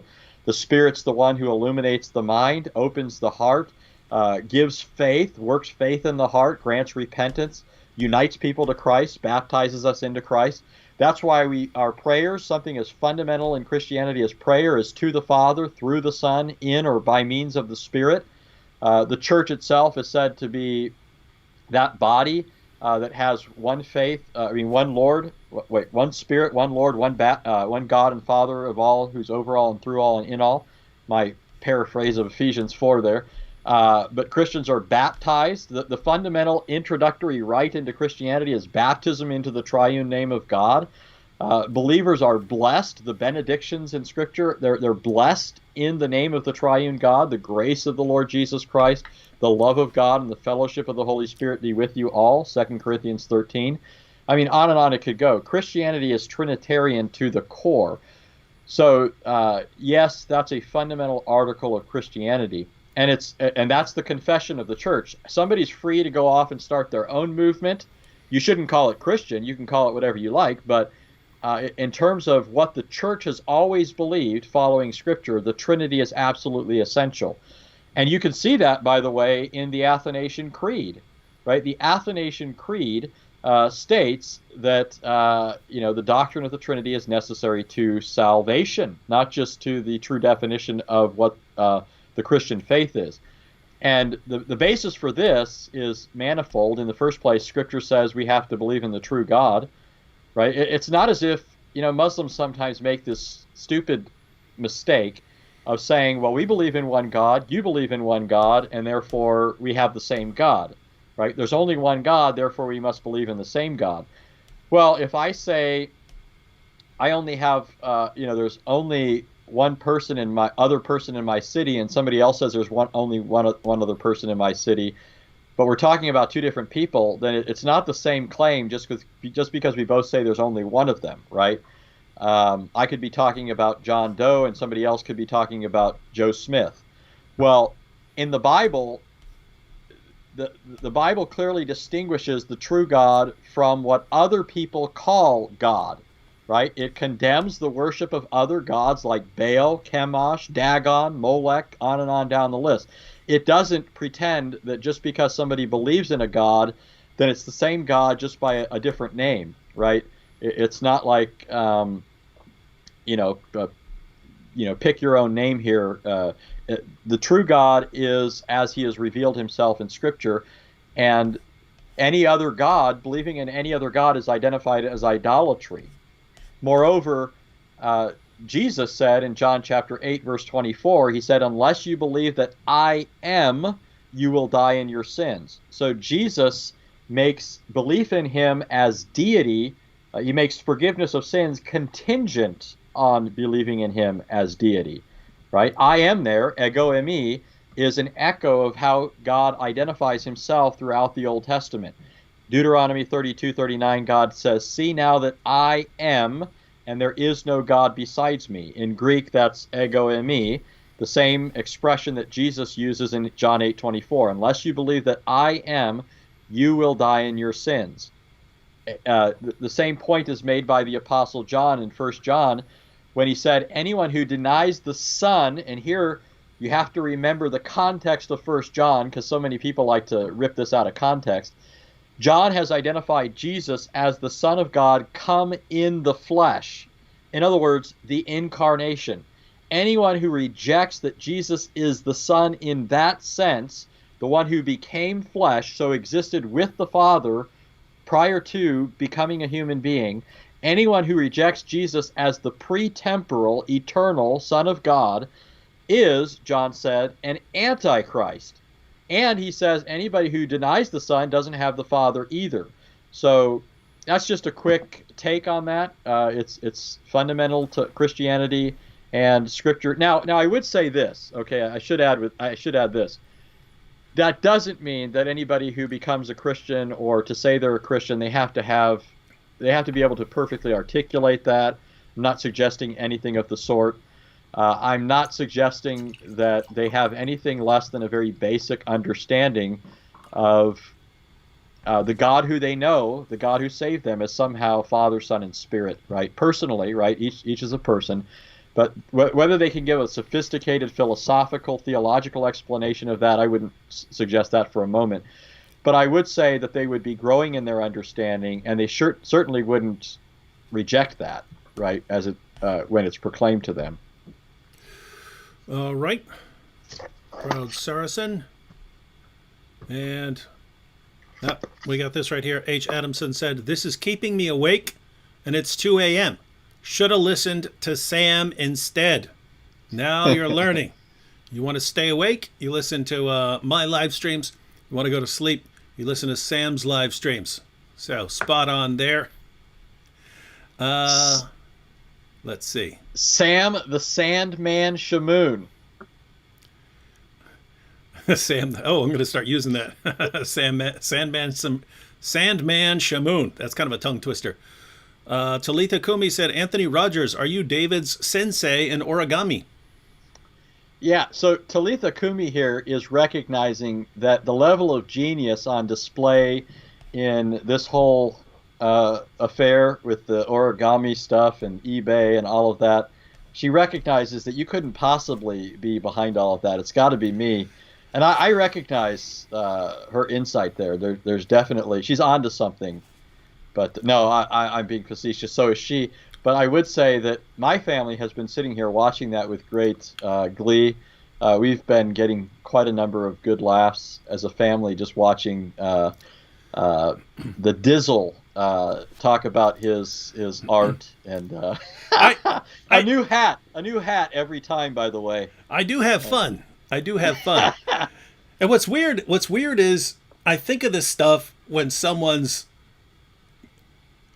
being a jerk. That's right. Someone's being a jerk, then bam, Islamicize me hits me, right? Someone's being a jerk, and then, hey, Muhammad's boom boom room. Someone's being a jerk, and then, hey, I'm gonna fold up your book. But let's see here. Christian Knight said, what happened to the eBay origami mystery bago? Yeah, so eBay took down the auction. You know what sucks? I made the video and I didn't check because they said, you can't have it because it's a mystery, and you can't have mystery products because you're not telling people what they're going to win. And when I did, I said it's an original piece of origami artwork and so on. But then people started messaging me right after I posted my video going, what are you talking about? There's all kinds of mystery packages all over eBay. It's a thing, right? People post mystery packages. So you can go to eBay, look up mystery bag, and it's an endless list of mystery packages, mystery bags, and so on. You type in mystery box, a ton of mystery boxes will pop up. So there are clearly people at eBay who are just targeting my merchandise for some reason. I don't know why. I mean, look, what could be less offensive than this? I don't even know. Like, my goodness, if someone wants to buy this, why would eBay stop it? I don't know why. You know what they were doing? They were sitting there pooling their collective, intelligences, trying to figure out how can we block this guy. They were thinking that from day one, right? And this was the best they could come up with. They had to say, well, we better go with something at this point because none of you idiots are coming up with anything that we can use. So let's just use this one. Yeah, so that's why it's funny, because now I modified it so that I did clearly identify what's in the box this time. And so I'm just going to keep modifying until they just kick me off the entire platform and so on. But by that time, they have broken so many third-party contracts that I'm going to have a lot of fun. And so, yeah, we're seeing what's going on here. All right. Testament Faith said, how can I fully determine that the Gospels were not developed to make Jesus more than he is? So there was a Jesus, and then you have Jesus written about in the Gospels. I guess you could think of it as similar to Plato and Socrates. So there was a historical Socrates. There was a man who went around annoying lots of people and was ultimately sentenced to death. But no one thinks that the Socrates we read about in, let's say, the Republic was the actual Socrates. He became a character in Plato's writings. So I guess the idea here, Anthony, is how do we know that Jesus doesn't just become a kind of character who's embellished and who's kind of shaped by the later writers? Yeah, well, so first of all, since you mentioned later, one thing I would observe is that the Gospels are all very early, right? Now you have some people, because of theological and philosophical presuppositions, try and make them later than they actually are. And actually, they've had a pretty difficult time as the years have gone on, because more and more evidence keeps popping up that pushes the even for liberal scholars, pushes back how late they can date them, right? Like some scholars used to say that John's Gospel was written in the 2nd century, right? But evidence kept coming to light that kept forcing them to go further and further back. And you'll notice that with liberal scholars, they're always trying to get to the very end of possibility, right? So let's say we have a bit of evidence that kind of forces us to say, well, it must have been written before AD 100, right? So liberal scholars will say, okay, so it was at the end of the 90s, right? But all that evidence shows is just that it couldn't have been written after that. So why do they constantly say it has to have been written at the latest possible date that the external evidence will allow? Remember, the Gospels themselves present themselves as if they were written earlier, right? And this is really significant, and because the Gospel writers aren't writing their books trying to counter 20th or 21st century objections, right? John's not trying to say, oh, I'm going to try and make it look like I've written this earlier so that 21st century critics who say it was written in the 2nd century will think it was written in the 1st. John's just writing a gospel, and he's publishing it in his day when people are going to be able to say, why are you writing like this? We know you didn't write this 20 years ago. You just wrote this, right? But so when you look at the Gospels, it's very evident that they're writing prior to the destruction of the temple in AD 70, right? Actually, this argument can be made quite easily. Think about this, for example. So the book of Acts ends in AD 62 thereabouts, right? The book of Acts has Paul in prison in Rome, right? So basically, as most scholars would say, it breaks off here because Paul's in prison, and so Luke stops writing at that point, right? And we don't know what happens with Luke after that, but that's where it basically breaks off. But Acts is actually the second part of a 2-volume work. Acts is the second part of Luke's account written to Theophilus.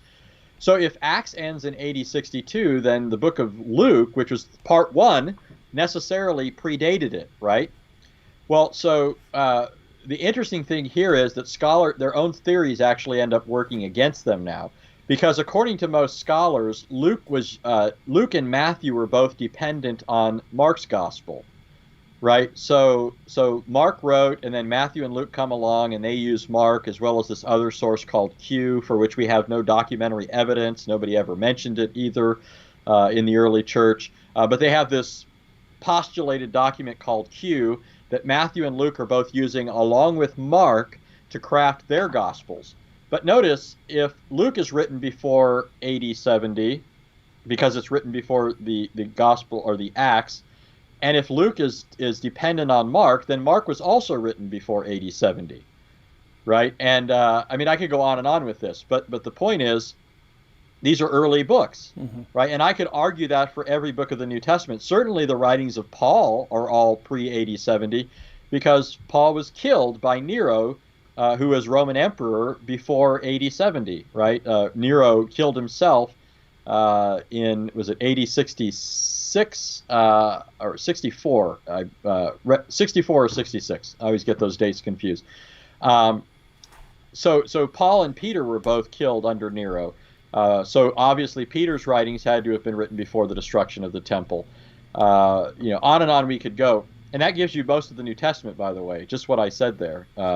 You've got Mark, Luke, John, the writings of Paul, the writings of Peter. That's most of the New Testament.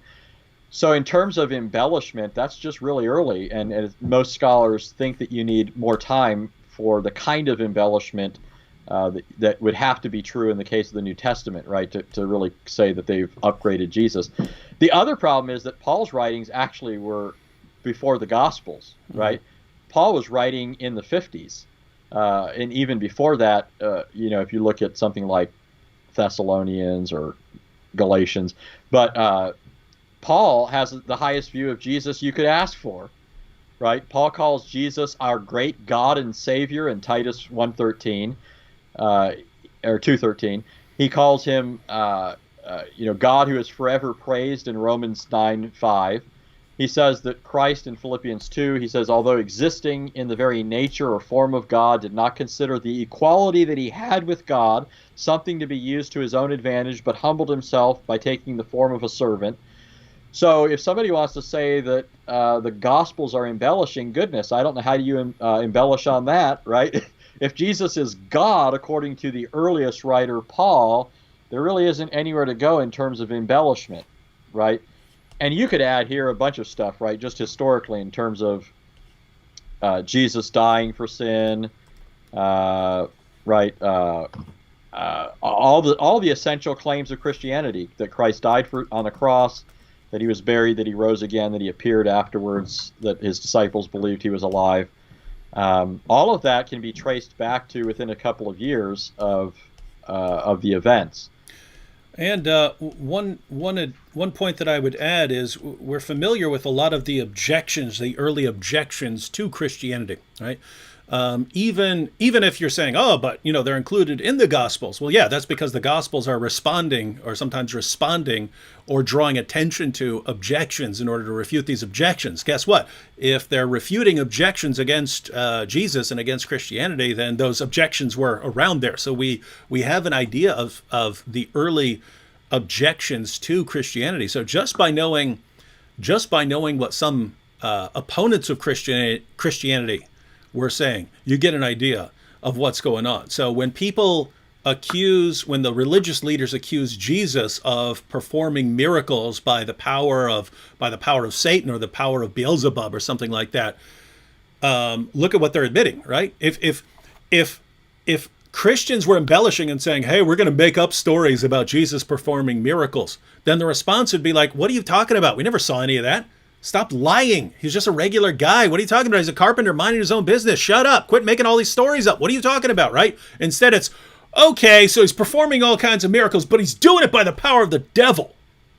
Well, what are they admitting? They're admitting Jesus is known as a miracle worker in his own time.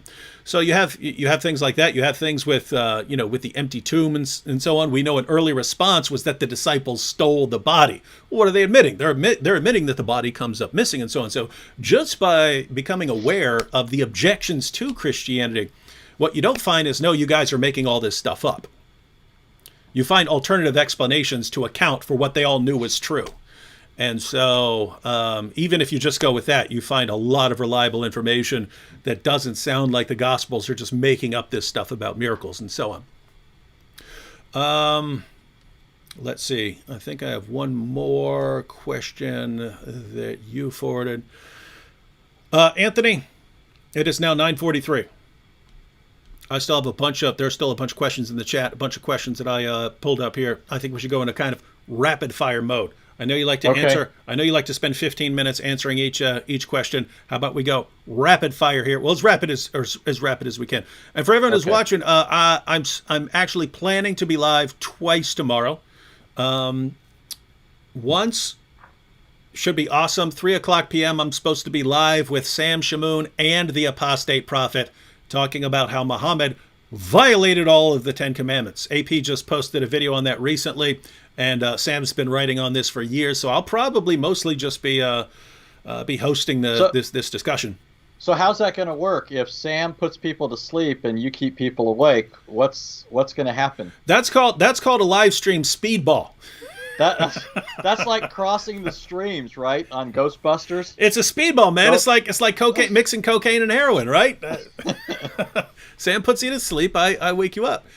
All right. So so I'll be live then, and then me and Adam Coleman, planning at 8:00 p.m. to do a live stream talking about woke sports, since Sunday is coming up. Woke sports, and I'm doing that because. Actually, I haven't asked you, Anthony, but none of my other friends besides Adam even watch sports. Do you watch sports, Anthony? The only sports I like are fighting sports. Okay. So boxing, MMA, I'm not aware kickboxing. I'm not aware of MMA getting terribly woke recently, but football has, basketball has, and so on and so. Yep. Yeah. Me and Adam are going to go live and talk about sports. I do like hockey a little bit, just because there's fighting in it. So Anthony only likes fighting. Do you ever watch boxing? Yeah. I grew up. That's probably why I like it. I grew up watching it with my dad. So that's back in Tyson days. Yeah. In fact, I was devastated as a kid when Tyson got beat. Now I know he was a dirtbag, in a lot of ways, but. I always liked watching him fight, And I'm not saying anything about his character now. I don't really know much about what's going on with him now. He seems cool. He seems cooler and more laid back now. Yeah. Yeah, I just remember seeing some videos where he was saying some terrible things to women, and I thought, Oh man, but and I know some of it had to do with different periods in his life and all that kind of stuff. He had a rough life. He had a rough life. That doesn't mean it's okay to do bad stuff. Right. But you look back on someone's life and say, wow, you had this really messed up beginning, and here's all this stuff, and then you become champion of the world, and all of a sudden you have the money to do anything you want and get away with anything you do and stuff like that. And obviously you end up doing some bad stuff. And then he comes out and he'd converted to Islam and starts chomping on Evander Holyfield's ear. And what's interesting about Tyson is you watch him now, and he seems like deep down he's a pretty nice dude who just has a ton of anger, and he's been through a lot of stuff that messed him up early on. He's fighting again here pretty soon, right? Yeah, I've been watching some of that. Yep. All right, so Nachfolger says, "Hi, Anthony. Here in Germany, many churches start arguing over the baptismal formula, whether we should baptize in the name of the Father, the Son, and the Holy Spirit, or in the name of Jesus. Could you please address this topic from a biblical point of view? Thanks and God bless. Oh, by the way, could you do this as quickly and succinctly as possible?" Okay, so there are two ways that this could be an issue. Number one, you had the crazy claim on the part of some people that the baptismal formula in Matthew 28:19 isn't actually in the originals. That's just bogus. There's not a single manuscript of Matthew 28 that lacks this. So that objection is quite easy. I have actually on answeringmuslims.com, David's blog, from years ago. I have a whole series that I did answering that objection, so you could go there and watch that or read that. The other way that people come at this is to say, well, Jesus says baptize into the name of the Father and of the Son and of the Holy Spirit in Matthew 28:19, but when we look at the book of Acts, they always baptize in the name of Jesus. Here, the simple answer is you don't have a single statement in the book of Acts telling you what the apostles said when they baptized. What people mistake is the apostles will say to people, like on the day of Pentecost, Peter stood up and he said, repent and be baptized in the name of Jesus Christ for the forgiveness of sins, right? He's commanding them in the name of Christ to be baptized. He's not telling you what's uttered over the person being baptized at the time of baptism, right? At other times it talks about calling upon the name of Christ in baptism. But there it's not talking about what's being said by the baptizer. It's talking about what the person being baptized is doing, calling upon the name of the Lord for salvation, right? So I would just say to pay careful attention to what's going on in the book of Acts. It's not at all at odds with what Jesus said in Matthew 28:19. All right. So those were questions that were sent to Anthony, and we already went through the questions that were sent to me on Patreon. Now we have a bunch that were from channel members. Some of them are quick, some of them are a little longer. Let's try and just get through as many as we can, and we'll if we have time, we'll take some more questions from the chat. All right, here's the two-parter. Get ready to get burned up, Anthony, because again, I didn't send you this ahead of time. So, hi, David. By David, he means Anthony. I have a couple of theological questions which I recently encountered. One, why is Boaz mentioned in Jesus' ancestral line, Anthony? Because he was a kinsman redeemer for Ruth's actual husband, and so through Jewish law, one of these other guys should have been present there because he was supposed to carry the deceased person's line forward. Do you have any thoughts on that, or would you need to do some research on it? Well, there might be more than what I'm going to say, right, as far as an answer. Yeah, I can think of a couple things that would be relevant, but go ahead. Yeah, but my quick answer would be he's still the biological progenitor of Jesus and therefore legitimate to mention. So that would be my quick answer. All right, and so that would be the we could just go with that one. Now this one's actually more interesting here, although he doesn't explain where he's going with this. He goes, also in John chapter 10, 34 to 39, famous passage, we came across something that we didn't quite understand. Could you or Anthony please explain it to us? Now, this is a passage that, I mean, This passage was thrown at me by 5%ers in prison, right? You are God. You are gods, right? 5%ers believe that they're actually gods. So let me go ahead and read the passage. So you just reminded me. I just heard the other day that somebody was a 5%er that I didn't know. Yeah. Was a 5, and I can't remember now who it is. So let me back up in the passage a little bit. So this is right after Jesus says, "I and the Father are one." So Jesus says, "I and the Father are one," and it says the Jews picked up stones again to stone him.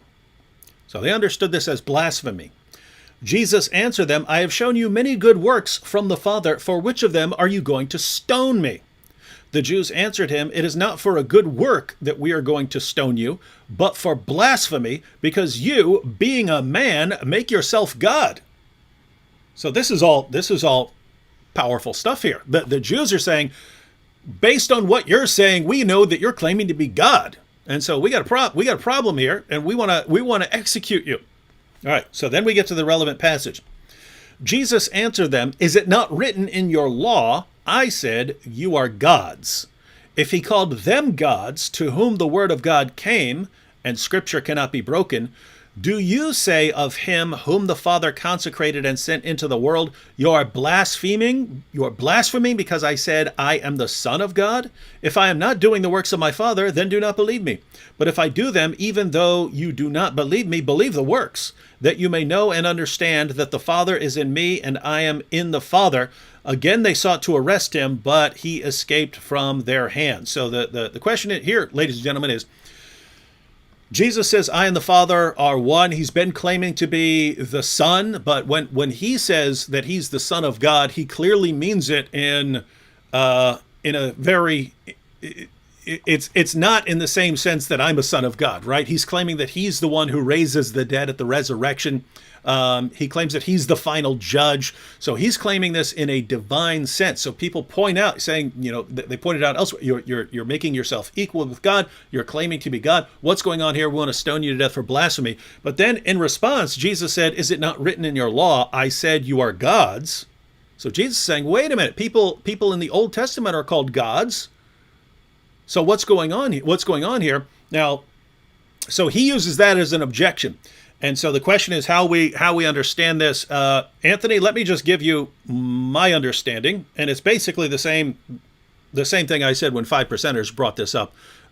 You're talking back in the 1990s when I was locked up. In the Old Testament, the word Elohim, you could correct me on any of this, Anthony, the word Elohim doesn't simply refer to the one true God. Yahweh is the one true God, but Elohim can refer to the one true God, can refer to false gods, can be used of angels, can even be used of human judges. And so what Jesus is saying here on the way I have understood this, Jesus is saying, look, just because someone says this, you shouldn't be accusing him of blasphemy. The question is it true? And is this actually from God? If this is actually a title from God, you shouldn't be saying, hey, we're going to go out and kill you for it. If so, then what would you do in the Old Testament when Jesus when Yahweh calls human rulers Elohim? So if he called them Elohim, you can't just say, oh, if someone has some sort of title that sounds divine, therefore we execute the person. You can't say that. The question is, are they claiming that simply claiming that for themselves, or does that have some divine backing to it? And so I think what Jesus is doing there, he's saying, look, yes, I'm calling myself Son of God, but you can't say we're going to kill you just for saying this. People are called sons of God in the Old Testament too. You can't just say, hey, because I'm making these claims about myself, we're going to execute you. You should be examining to see whether they're true or not, and whether this actually comes from the Father. That's what you should be looking at. So it looks like he's just blocking this claim. Hey, you've used this title of yourself, or you've used this divine title for yourself, therefore we execute you. Looks to me like he's just blocking that objection, saying, wait a minute, you can't do that. According to the Old Testament, which you guys say you believe in, you can't execute me for this. You should be examining what I mean by this and if it's true. That's been my understanding. What do you think? Yeah, so some of this just builds on that. if you look at Psalm 82, there are some that would try and take this differently, but the standard view is that Psalm 82 is being addressed to earthly judges. God is condemning these judges for judging unrighteously, right? They're not defending the widow, the orphan, and so forth. But it begins by saying God takes his stand in his own, in the congregation of God, or in his own congregation. He judges in the midst of the rulers. So the picture is there's God in his assembly, and there are all these judges around him. He's there for the sake of judgment, right? And it goes on to say, I've said you are gods, and all of you are sons of the Most High. Nevertheless, you will die like men and fall like any one of the princes. So the picture is one of judgment. There's these wicked judges whom he calls gods, but they're not judging righteously, so God is judging them for this, right? So now, putting this together with John 10, it's actually beautiful.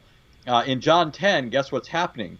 Here you have the religious leaders, the rulers, encircling Jesus, right? Remember Psalm 82. God is in the midst of the gods. The gods are surrounding him, these judges, right? But verse 22 says, Jesus was at the Feast of Dedication. 23 says it was winter. 24 says the Jews gathered around him, and in the Greek it's literally they encircled him, right? So they're all surrounding him. So here you have Jesus in the midst of these rulers, right? And what are they doing? They're passing unrighteous judgment on him, right? The points that you were just making. So then Jesus makes this observation. He says, even in the Psalms, it says, you are gods. That would already be offensive to them, right? Mm-hmm. Because remember what the Psalm says, that they're going to die like men, right? So even quoting this would trigger in their minds, hey, he's associating us with those evil judges, right? But notice this, there's something profound here. Remember John's Gospel. John's Gospel has begun by saying that Jesus is the Word of God, the eternal Word, who became flesh. Notice why Jesus says they could be called gods, these judges. He says he called them gods to whom the Word of God came, right? So they're gods because of this, on this account. They had the Word of God. They had authority from God. They ruled by God's authority, his command, his word, right? This is what put them in their positions of authority, right? But notice the difference that Jesus is setting up here between himself and them. He says, if he called them gods to whom the word of God came, what do you say of him whom the Father set apart and sent into the world? Right? You see the difference, right? Here's these men who are called gods because the word came to them. But Jesus is saying, I'm the one whom the Father set apart and sent into the world, right? I'm not a man to whom the Word of God came. I am the Word of God who came to men, right? So if essentially what Jesus is doing here is making an argument from the lesser to the greater. If they could be called gods to whom the Word of God came, how much more can I be called the Son of God, since I am, after all, the one who was with the Father and sent by the Father into the world. And one thing I would point out here that just makes this very simple, right? Even if somebody doesn't follow all of that, right? Notice that their objection at the beginning is that Jesus was claiming to be God, so they wanted to kill him, verse 31. After Jesus goes through this little theological, exegetical lesson, notice what the conclusion is at the end. They don't say, oh, well, we misunderstood you, right? No, it says that they tried to seize him, right? They tried to grab him again. They wanted to kill him. So Jesus doesn't deny it. They don't take him as denying what he just said. They take him as having reaffirmed it, and so they still want to kill him. Gerard Perry said, Allah, arm, leg, arm, head. Well, so yeah. Do you know what he's talking about? That's what 5%ers say. They say Allah actually stands for Allah, A-L-L-A-H, arm, leg, arm, head. Right? Huh. And so it's referring to man. And so they're gods. So they're Allah. Oh, pretty cool. Black Angel said, it looks like we're in the same room. Yeah, I didn't realize until you said it that it actually does. If my arm were not cut off right there in the middle, would actually look like we're in the same room. Munjir Ibn Habib said, I visited this channel and I got some good basics of business. You sure did. You sure did. I mean, everywhere I reach, it just stacks of cash now, thanks to Whew, Muslim apologists. So, I'm curious, what is going on with those guys? Because Hijab's channel, I know that he got his one video got taken down because of harassment, but was he put on timeout? Did YouTube? Well, no. Then he posted a video on kids or something. I haven't seen. Yeah, but he was off for a while, so I'm sure he got some sort of penalty. I don't pay too much attention to it, except but people constantly telling me what's going on, and if I'm posting a video, then I'll kind of look up what's going on. But yeah, looked like he got a strike for a little while. But then he posted a video, but I was wondering if maybe he's being scolded by his betters. Yeah, obviously. So he's got two issues. One, people are jumping all over him, and he's supposed to be the golden boy, not in the golden showers perverted sense that he always talks about, but just like this is the future of apologetics and so on. And so he has to try to be on good terms with people. On the other hand, his pride just won't let him do that for very long. And so, well, what did Sun Tzu say in The Art of War? If he is of a choleric temper, seek to irritate him.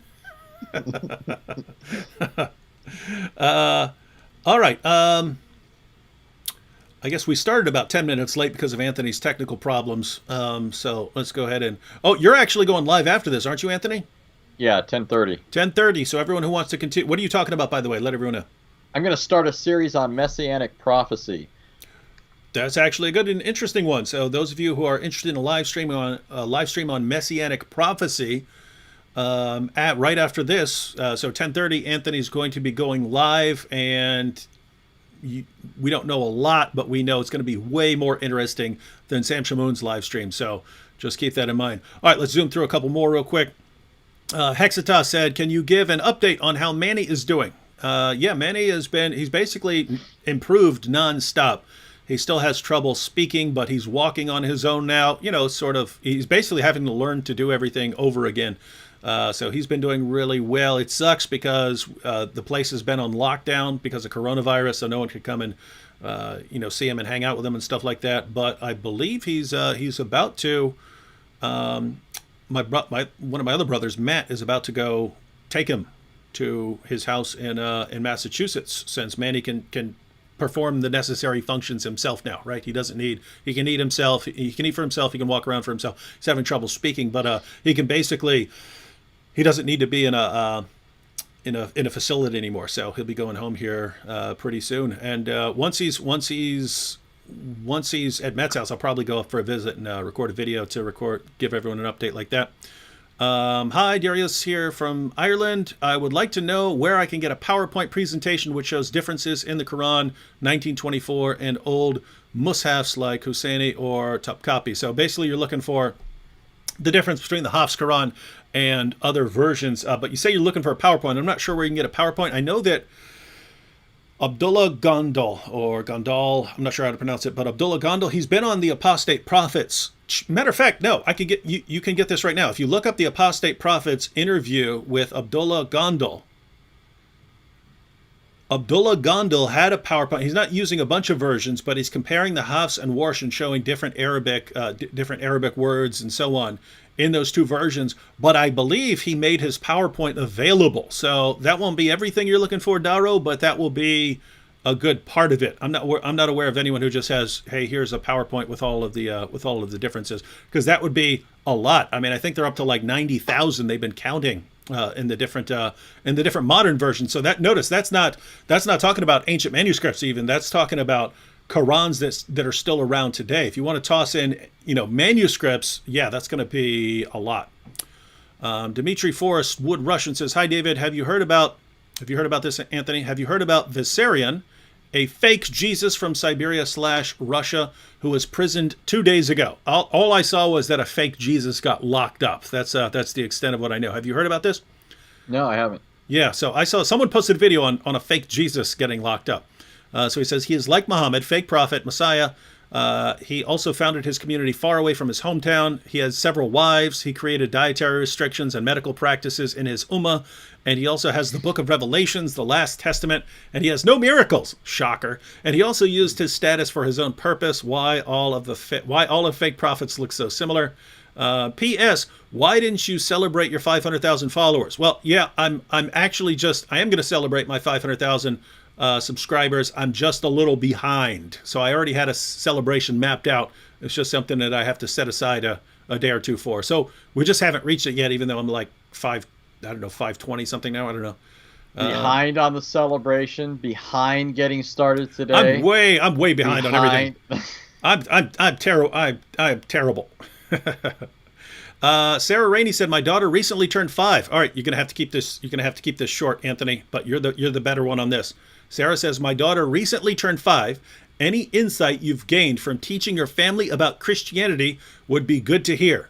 I know that when I visited Anthony, I was like, gosh, he's doing a way better job here than I am. I think I'm doing a way better job on teaching my kids to kick the crap out of people in a dangerous situation, to smash bullies, things like that.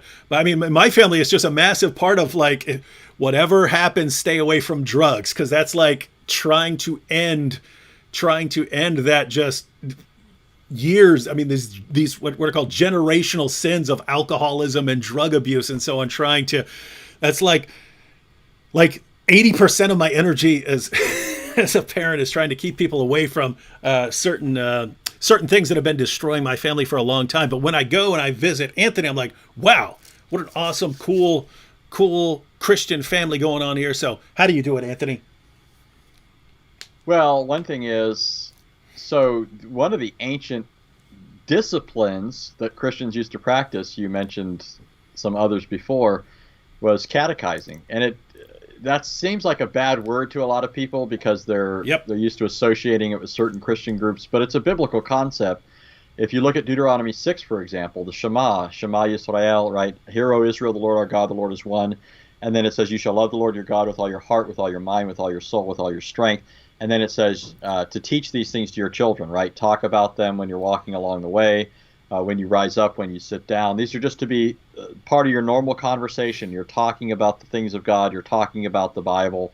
You're reading the Bible. This is just, it permeates your life, right? But it says you're to talk about these things with your children. Paul even uses a word in Ephesians 6 when it comes to instructing children, from which we get catechized, right? So that just basically means teaching them questions and answers, right? Like, for example, you can ask your child, who is God? And or you could say, you could ask your child, who made you? And teach them to say, God made me, right? Something as simple as that. And then you can say, why did God make me? Or why did God make you? And then you teach your child to say, he made me for his own glory, right? Or to enjoy him forever, or something like that.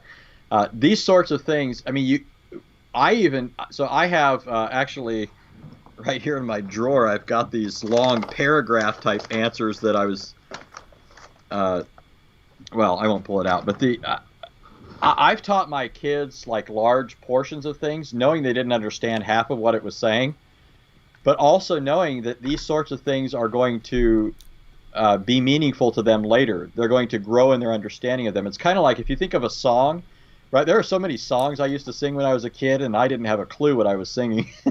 I understood some things, but then later I was like, wait a minute, I didn't realize that's what I was saying. Mm-hmm. And it's the same sort of thing. You can teach a child something that he may not fully understand until later, but it's that sort of thing that will come back to them, right? It'll sort of rush back into their thinking in moments of need. And this is really important, actually. I'll just say this one point here. You know, it's always better to learn something before you need to know it, because if you have to learn it in the situation, that's a problem, right? Like, you should already know how you should be responding to a situation before you're in the situation, because then you may not be thinking straight, right? Or you may not be able to quickly access the answer, or any number of things. So one of my pastors that he used to always say, learn these lessons in the light so that when the darkness comes, right, you know what to do. And so I would teach your kids all sorts of things, even if you don't think they're there yet to understand them. So for example, just real quickly, I could ask any one of my children right now, and I could have asked them this at 5 years old. If I would have said to my kids, this is an actual question and answer that I asked them. If I were to ask them, what is God? They would say God is a spirit, infinite, eternal, and unchangeable in his being, wisdom, power, holiness, justice, goodness, and truth. Okay? They all could have said that at 5 years old. Now, do they know what infinite, eternal, and unchangeable means? They might have an inkling, but how many of us really fully understand that, as well? But they'll grow in their understanding of it, just like they grow in their understanding of anything else, right? They don't understand anything as well as we do now. And so that's some of what I would say. All right. Let's see here. Abdul Rahman Kaba said, David, I really want to study apologetics, and I think you mean polemics there. It's a good place to study, Abdul. So, yeah, get to it. That's what the channels are here for. That's what the website Answering Islam is there for. And so, yeah, the first step in being an apologist is studying. So get to studying. All right. A couple more rapid fire. Hopefully Anthony doesn't give more 10-minute answers. Let's see. Eugene says, long time subscriber, long time seeker of truth. Can you tell me which this is a good one. Can you tell me which denomination you ascribe to you find the most true? Which one do you find the most true? Thank you. Anthony, this does not mean go on a 10-minute dissertation on why you're this denomination. What denomination? Well, I'm not going to say certainly wouldn't say it's the only true denomination, but I am a Presbyterian by conviction, which means there are certain distinctives that are held by the Presbyterian Church that I think are biblical. The name itself, Presbyterian, is right out of the Bible, right? The word presbyteros is used for elders, and that just reflects the fact that the Church of the New Testament was governed by elders, right? There was no single individual running the church universal, and each church was governed by a plurality of elders. It was never in the hands of one individual. So there were those sorts of checks and balances. And there are other things that go along with being Presbyterian, but Presbyterians are part of the broader Protestant evangelical movement. And so even though there are these differences, I wouldn't say that it makes other churches, these aren't differences that make Baptists not Christian, right? We have a different view of church government. We have some differences with respect to the mode of baptism, right? Like Baptists would insist that people have to be immersed.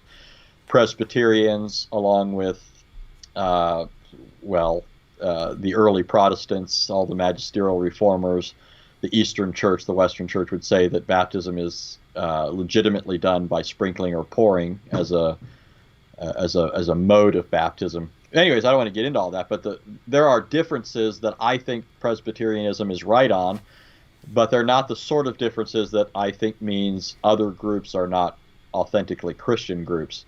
I'd happily go to, if there were no Presbyterian churches here in town, if I wasn't a pastor of a Presbyterian, in a Presbyterian denomination, I would happily go to some of the local Baptist churches here, the Bible churches here. I wouldn't do that in every place, by the way. When I lived in Vegas, most of the churches were terrible. It didn't matter what name they had on the doors, right? And there are liberal Presbyterian churches that I would never go to that aren't part of our denomination. Anthony, the correct answer was Presbyterian. That's all you had to say. Anthony. It's like, hey, Anthony, what time is it? Oh, I'll explain how to build a watch. And that's how to build a watch. That's what time it is. Right? So yeah. And me, I'm just non-denominational. So yeah. Now notice how I just said non-denominational. I didn't give like a dissertation on it. All right, more. Notice how David's going on and on about what it means to say non-denominational and. All right, one more while you're here, and then I had 10 more questions pulled up, but we got to cut it off. John Cass said, "I would like to hear Anthony's view on today's prophecy." So they're kind of two issues. One, what your view of prophecy today would be, but also this example. He said, "We had a preacher who said the Lord gave me yesterday a word for this morning for Esther." So who is Esther? It turns out we don't have an Esther in our church, and there was no Esther in the service either. And he says, to clarify, I used the name Esther for the example since I forgot the name he used, but trust me, it was very weird, and the audio is recorded and available in Dutch. So two things, Anthony. What do you think about prophecy today And then I assume there's no real issue on this particular example. Someone says, I received a revelation for Esther, and there's no Esther around. And, maybe it's for someone's got a cousin named Esther, and he's supposed to bring that to them or something like that. But we'd probably be pretty suspicious of that. But what's your view of prophecy, Anthony? Well, first, it reminds me of an experience I had in prison. We had all kinds of groups coming out to the prison, and there was this one guy that came out and says, the Lord is telling me that there's somebody here in cell 50 to 100, somewhere in there, that is experiencing a lot of loneliness and depression. And I remember thinking, you just described 90% of the people in the entire prison, right? Yeah. So I always, I see a lot of that sort of thing that's just obviously bogus. But my view of, this is my quick view, I'm a cessationist. I believed that revelation in the first century served a temporary purpose while the apostles were inscripturating the account of what Christ had said and did and accomplished and its implications for the church. So Ephesians 2:20 says the church is built on the foundation of the apostles and prophets. You lay a foundation once, then you build on top of it. 2 Timothy 3:16 says that all scripture is God-breathed and given, or is profitable for doctrine, reproof, for correction, for instruction in righteousness, so that the man of God may be thoroughly furnished for every good work. So scripture is sufficient to tell us everything we need to know for doctrine and godliness. And essentially, it's the watchword of the Reformation when they said sola scriptura, the Bible alone is the infallible word of God. Now, yeah, I could go on with that. But I basically don't believe that prophecy was intended to function after the apostolic age. All right, ladies and gentlemen, we've gone a little over 2 hours because we did start 10 minutes late, thanks to Anthony. And we're going to go ahead and cut it off now. Anthony is starting again here at in about 13 minutes on his own channel. The link to his channel is in the description box. So if you want to, and if one of you mods want to post the link in the chat, go ahead and post that there. You can follow Anthony over. He's going to be talking about prophecies. So perfect timing on that question about your view of prophecy. All right. So thanks, Anthony, for joining us here. Again, ladies and gentlemen, I'm supposed to be going live twice tomorrow. I've been wanting to get this Zuckernight video out, so hopefully I'll be able to squeeze it in there. Other than that, we have to jump off because I know Anthony's going to have to set up. So, thanks everyone for joining us. Catch you all tomorrow.